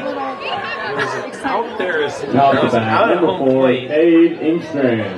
Schmidt got caught. Schmidt got caught trying to round third. That part I could tell you pretty easily. And then Weedman gets on. You could probably rule that one an error, really. And then ends up scoring. Nonetheless, brings it to 9-2, but just kind of a comedy of things. Couple different things go awry there for Bedford in that one. Engstrand up. Takes ball 1 low. Takes ball 2. Yeah, Kate Engstrand now up to the plate as we sort that out again. It's now 9-2 in favor of Clarinda. Engstrand swings and misses at that one.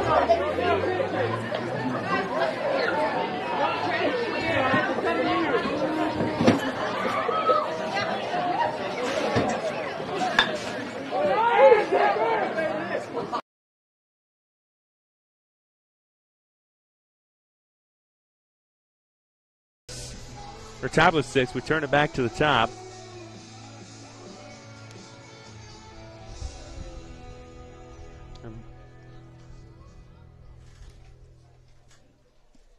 Right now, 9-2 in favor of Clarinda. Cardinals put on 1 of the second, 5 of the third, 2 of the fourth, 1 of the fifth. Bedford running out of innings to work with and outs to work with.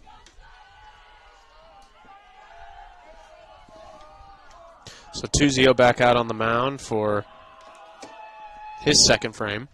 And Silas Walston at the plate, swinging and missing. At the first one. Brings it to an 0-1. The next one is fouled back, makes it 0-2. So 0-2 the count from Creighton Tuzio to Silas Walston.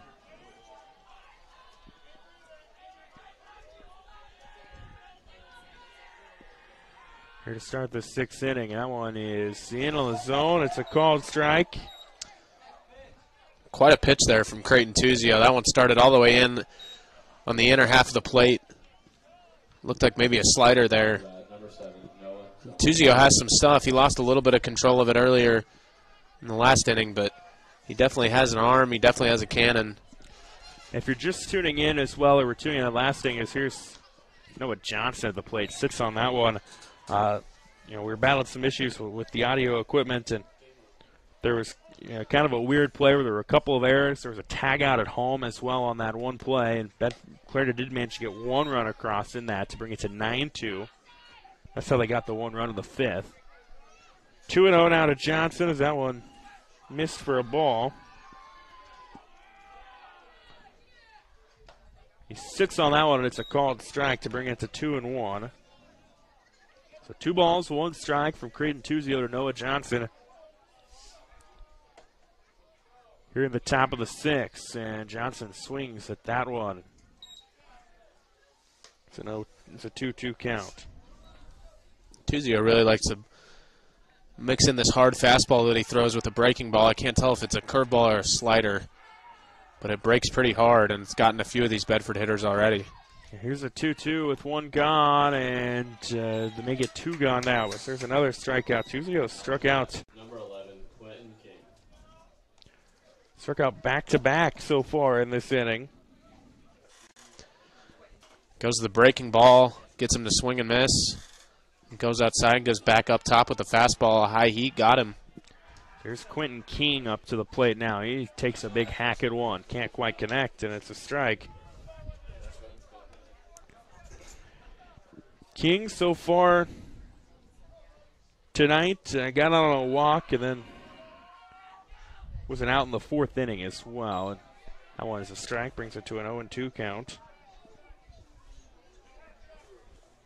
Tuzio appears to be feeling his stuff right now. He's thrown some pretty solid pitches so far in this inning. One strike, get out of it here. And he does. Yeah, he gets out of it. So 3 strikeouts for Creighton Tuzio there. Ends the frame. Bedford down to their final 3 outs. Clarinda will try to add some insurance runs in the bottom of the 6th. 9-2 as we go to the bottom of the 6th here on the KMA Extreme.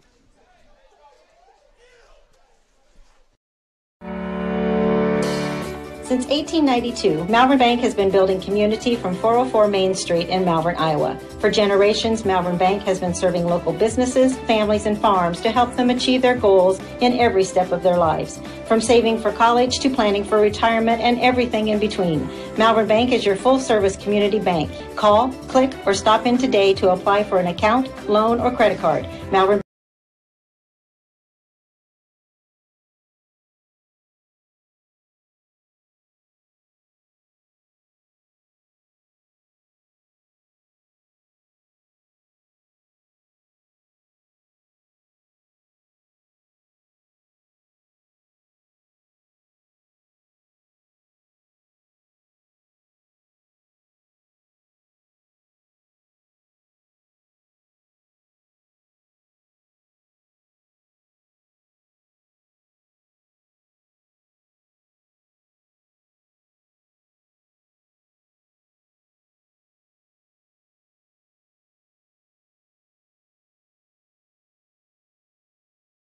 Well, Clarinda trying to add some insurance runs here in the bottom of the 6th. Trevor Mader, Nick Stavas with you here tonight. High school baseball action on the KMA Extreme online, KMAland.com.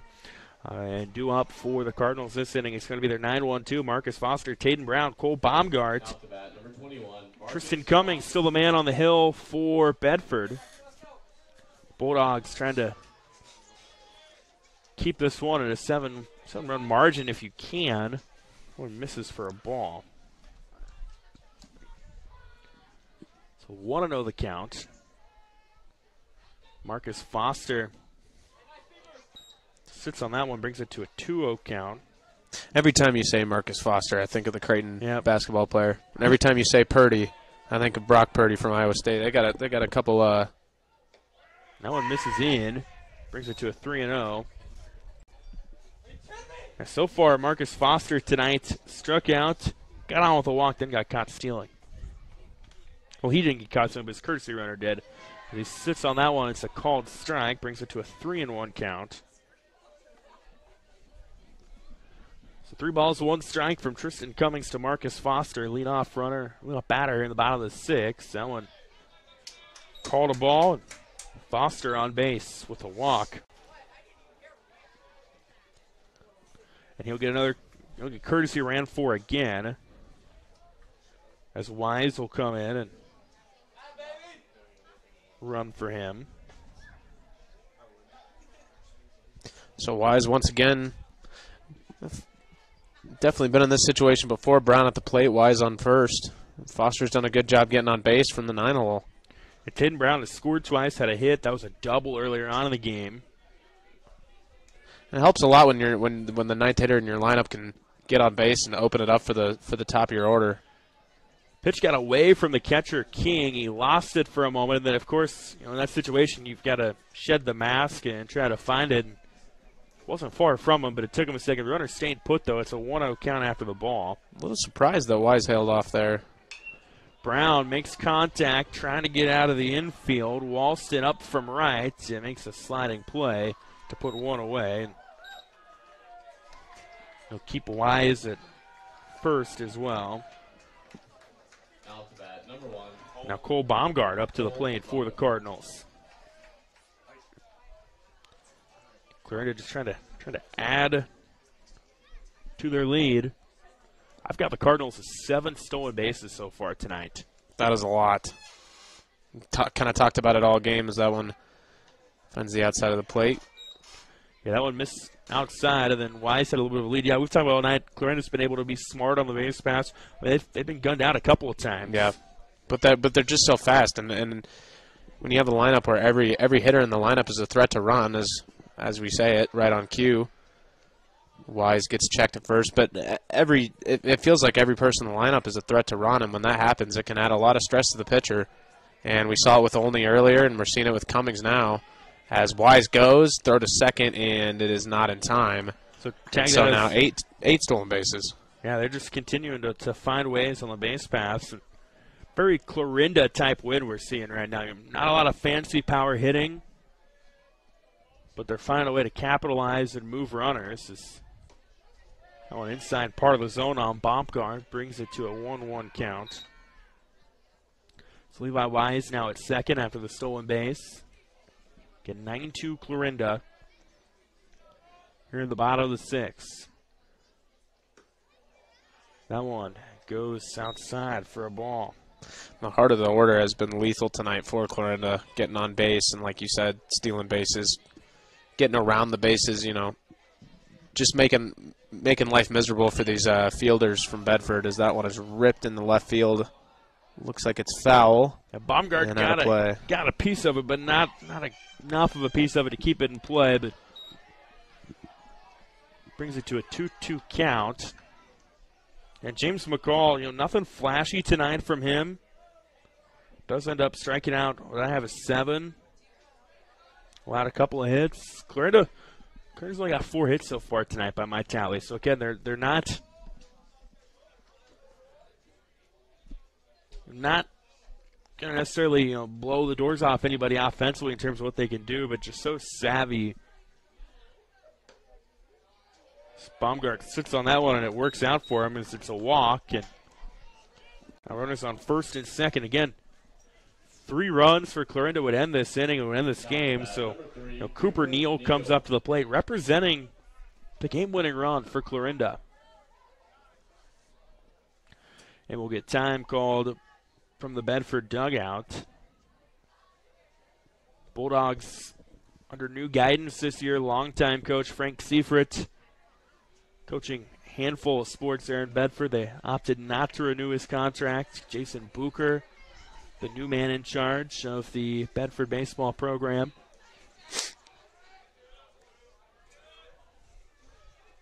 That one sat on by Neal and a miss low for a ball. 1-0 the count. The other thing about these Clarinda base runners is they're always aware of the count and they're always aware of what's going on at home plate. So whether it's a pass ball or a drop ball by the catcher, they are ready to go at any time. Chopper along the first baseline goes foul. That'll make Baumgart have to go back to first and Wise back to second. And Wise was flying around third base. He was ready to go. He was ready to try to score. But instead he has to go back to second. 1-1 the count to Cooper Neal. Eli Wise at second, Cole Baumgart at first. Neal thought about going, sits off of it. And it missed outside, brings it to a 2-1 count on Neal. Neal lets that one go, gets away from the catcher King. They'll send Wise around third. He circled for a moment like he wanted to turn home, but I think he did. He decides to hold up on the passed ball. Baumgart ends up at second. So second and third, and that takes the force out for the Bedford defense. And now any type of hit by Cooper Neal might score 2. He sits on it, and it's a called strike to bring it to a 3-2 count. So 3 balls, 2 strikes with 1 gone. Runners on second and third here at the bottom of the 6th. 9-2 in favor of Clarinda. Neal makes contact into center. Purdy tracking it down. He does. Wise will tag. The throw is wide, and Clarinda gets a run across as Levi Wise scores on the sacrifice fly. Now to bat, number 32, Jared McNeese. And Jared McNeese will go up the plate. So it's now 2 gone for Clarinda, but they move runners, which is what they wanted to do in that situation. And that's what they've been doing all night, Trevor. They've just been moving runners, whether it's stealing bases or, sack flies. We haven't seen a sack bunt, but I just feel like they find a way to get their runners around the bases. And as simple and elementary as that sounds, it's how they've won this game, and it's kind of just their style in general. And Jared McNeese up to the plate, and that one outside part of the zone. It's a called strike. And then King threw down the line to third as he saw something with Baumgart that tempted him to do that. Baumgart, though, gets back no trouble. There's an 0-2 count to Jared McNeese. McNeese, the 4-hitter, swings and misses, and that'll end the inning. So Clarinda adds one more insurance run across for good measure, and we'll go to the top of the 7th. 10-2 Cardinals in control here on the KMA Extreme online, KMAland.com. HawkeyeFord.com. It's where you'll find a complete selection of pre-owned cars and trucks. It's also where you can estimate your trade-in value and receive a no-hassle quote. Since 1988, Hawkeye Ford has been offering a high level of customer service and a commitment to making the process of buying your vehicle an enjoyable one.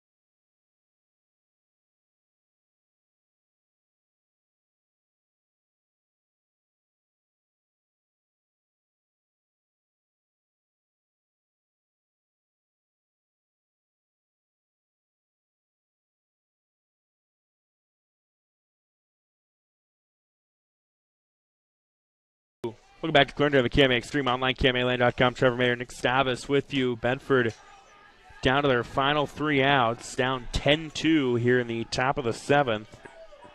And they're going to lean on the bats of Micah Nally, Tristan Cummings, and Gage Godsey. Number 49, Micah Nally. If they are to get any sort of comeback going. Obviously a very steep hill to climb. Yeah, especially against a kid with an arm like Creighton Tuzio. I mean, we saw in the first 2 frames he had. He mixes in a breaking ball. It looks more like a curveball than a slider, like I originally said. And he throws some high heat, and he can really pound it in there. And now he's got the 1-1 to Micah Nally. That one is outside for a ball. Brings it to a 2-1. And I was just talking to the gentleman here in the press box, and he emphasized that Tuzio is only a sophomore, so some real talent here on the mound for Clarinda. Nally's swing and miss brings it to a 2-2 count. Clarinda always seems like has stellar pitching. Obviously this year with Schmidt and Baumgart as Nally pops one into right, and Weedman couldn't play it, and Nally might try to round for a double. That one goes back to the fence, and Micah Nally is on with the 2-base knock. His second hit of the night. I get some cheers from the Bedford dugout. It looked like Tuzio just hung the curveball in there. Seen him go to the fastball quite a bit with 2 strikes, but that time he goes with the breaking ball, and Nally makes him pay. Nally showing off the wheels there to round to second. Courtesy runner here. Yeah, he'll be, well, it won't be a courtesy runner, it'll be a pinch runner. Pinch runner. Nally being the first baseman. Isaac Dukes.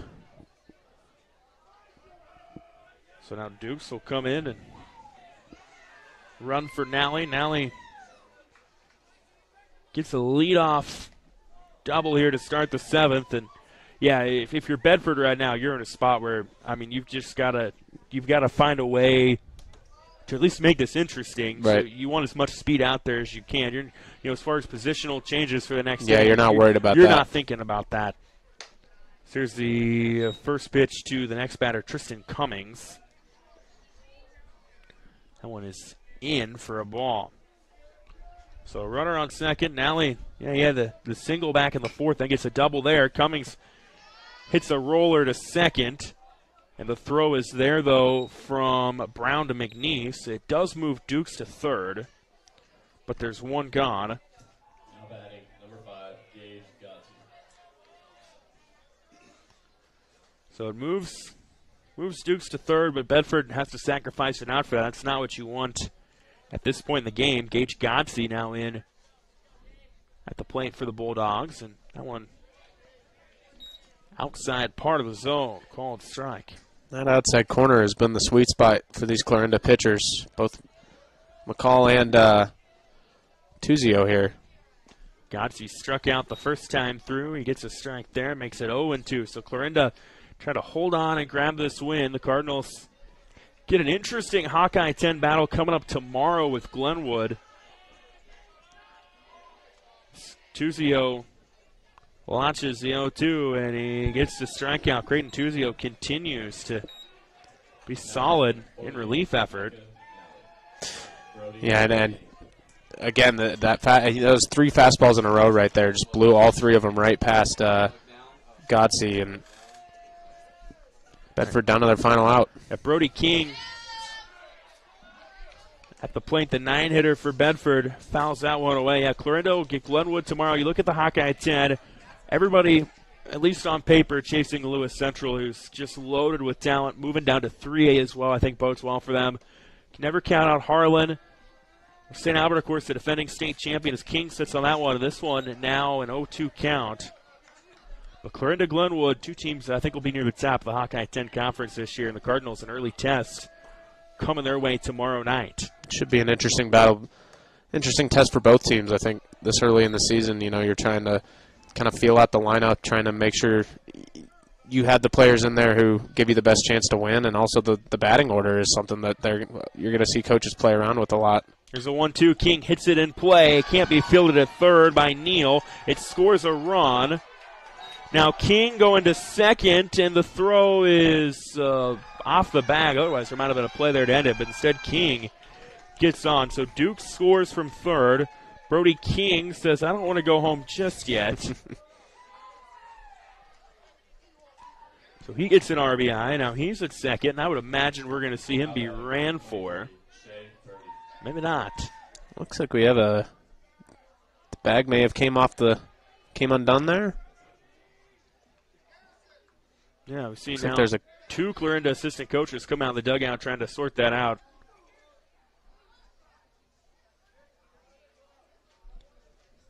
Really, the last thing you want this late in a game is any sort of delay. Yeah, it has officially gotten dark here in Clarinda, and I don't know about you, Trevor, but it is cold. Yeah, and it does not feel like baseball weather. Yeah, if you're playing in Cleveland or Detroit or Minnesota, maybe, but not here. And we do get that courtesy runner, and it's going to be Garrison Motzinger. It looks like. Gage Godsey had been the courtesy runner for King early on in the game, but now that he's entered in as a position in the lineup, he can't do that. So Motzinger comes out. He's at second. Here's Shea Purdy back to the top of the order for Bedford. Down to their final out, down 10-3. Purdy sits on that one, and it's just outside for a ball. So Clarinda gets Glenwood tomorrow. Bedford off until later in the week. They'll take on their old Pride of Iowa Conference friend Lennox coming up on Thursday night. Purdy fouls that one out of play. 1-0 the count. Well, Trevor, we talked off air about, you were talking about the Hawkeye 10 and how stacked it is at the top, and that really prepares Clarinda usually every year for the postseason play. Yeah. So even though their record may not be good at the end of the regular season, that kind of competition all year can really set them up for success in the postseason as Purdy fouls that one off again. Purdy battles, fouls that one, makes it 1-2. Yeah, Clarinda every year, maybe you look at their record and, it isn't anything super impressive, but you look at the opponents they're playing and the way they play too really bodes well in the postseason when you're playing I think it's like a Tuesday turnaround. That one is low and it gets by the catcher Foster. It's going to move Motzinger to third. And He gets a stop sign from Shea Purdy. It's now a 2-2 count. So Motzinger now at third. Purdy. Well, and it's something, what we were talking about. It's something we see a lot in the NCAA tournament in basketball, right? These teams that aren't tested all year versus the teams that are tested all year. And for Clarinda, I think that really bodes well for them. As that one is. And it gets by Foster, and that's going to send a run home. It also brings it to a 3-2 count, so we're not out of the woods yet as Motzinger scores on the pass ball. And now Shea Purdy's got the ultimate decision as far as whether you take or rake. I think down 6 runs, you probably have to try to rake. If it's anywhere, remotely close to the zone, you're probably taking. So here we go, the payoff pitch down to the final out for Bedford. That one upstairs, and Shea Purdy keeps this game going one batter longer. Now batting number 22, Logan Boucher. As he gets on, and now up comes Logan Bucher to the plate, the shortstop for the Bulldogs.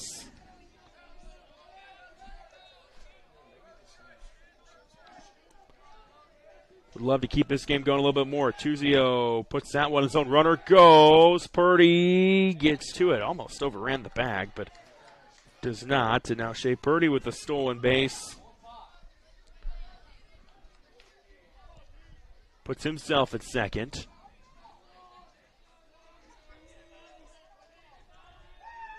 Purdy with a little bit of a lead. Bucher fouls that one back for the strike. And scoreboard showing 0-1 right now.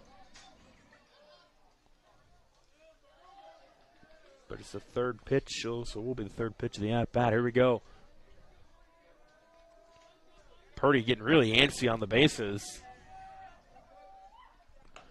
And Bucher swing and a miss, and that was strike 3. Scoreboard showed 1, but it was 3, and that's how the game ends. So James McCall gave some stellar innings. Creighton Tuzio comes in relief. Clarinda's offense scrapes some runs across by a lot of different ways, and the Cardinals end up winning this one by a final score of 10-4. Nick Stavas, your thoughts on the night? I think, like we talked about all game, I think the speed of Clarinda and their base running was the storyline. I mean, like you said, they only had 4 hits on the night. They scored 10 runs, so they were able to get on base, whether it was walks,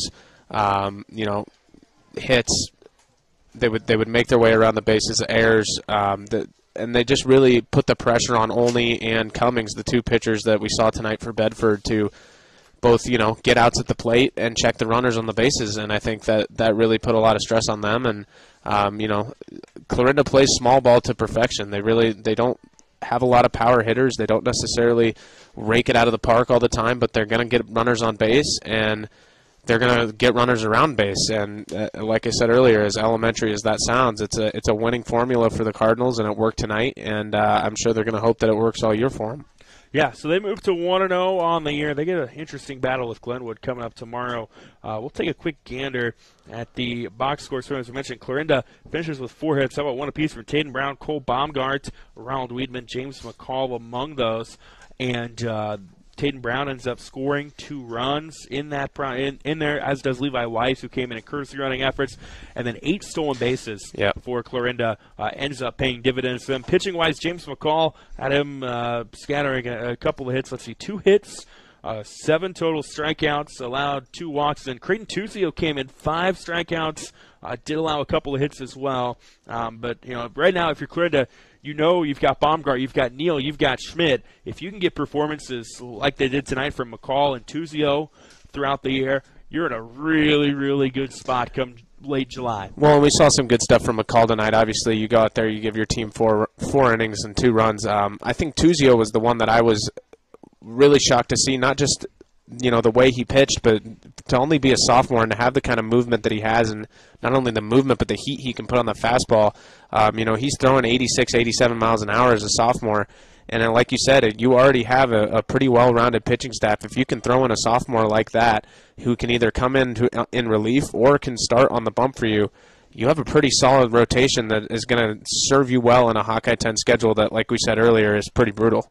So Clarinda moves to 1-0 on the year. They'll now turn their attention to Glenwood Tomorrow night, Bedford 0-2. They will continue their quest for their first win of the season on Thursday when they take on Taylor County foe Lennox. Tomorrow night, weather permitting, KMA Sports plans to have high school softball coverage from the Corner Conference in Sydney. Fremont Mills, Sydney going at it. I'll have the call alongside Adam Kiesel.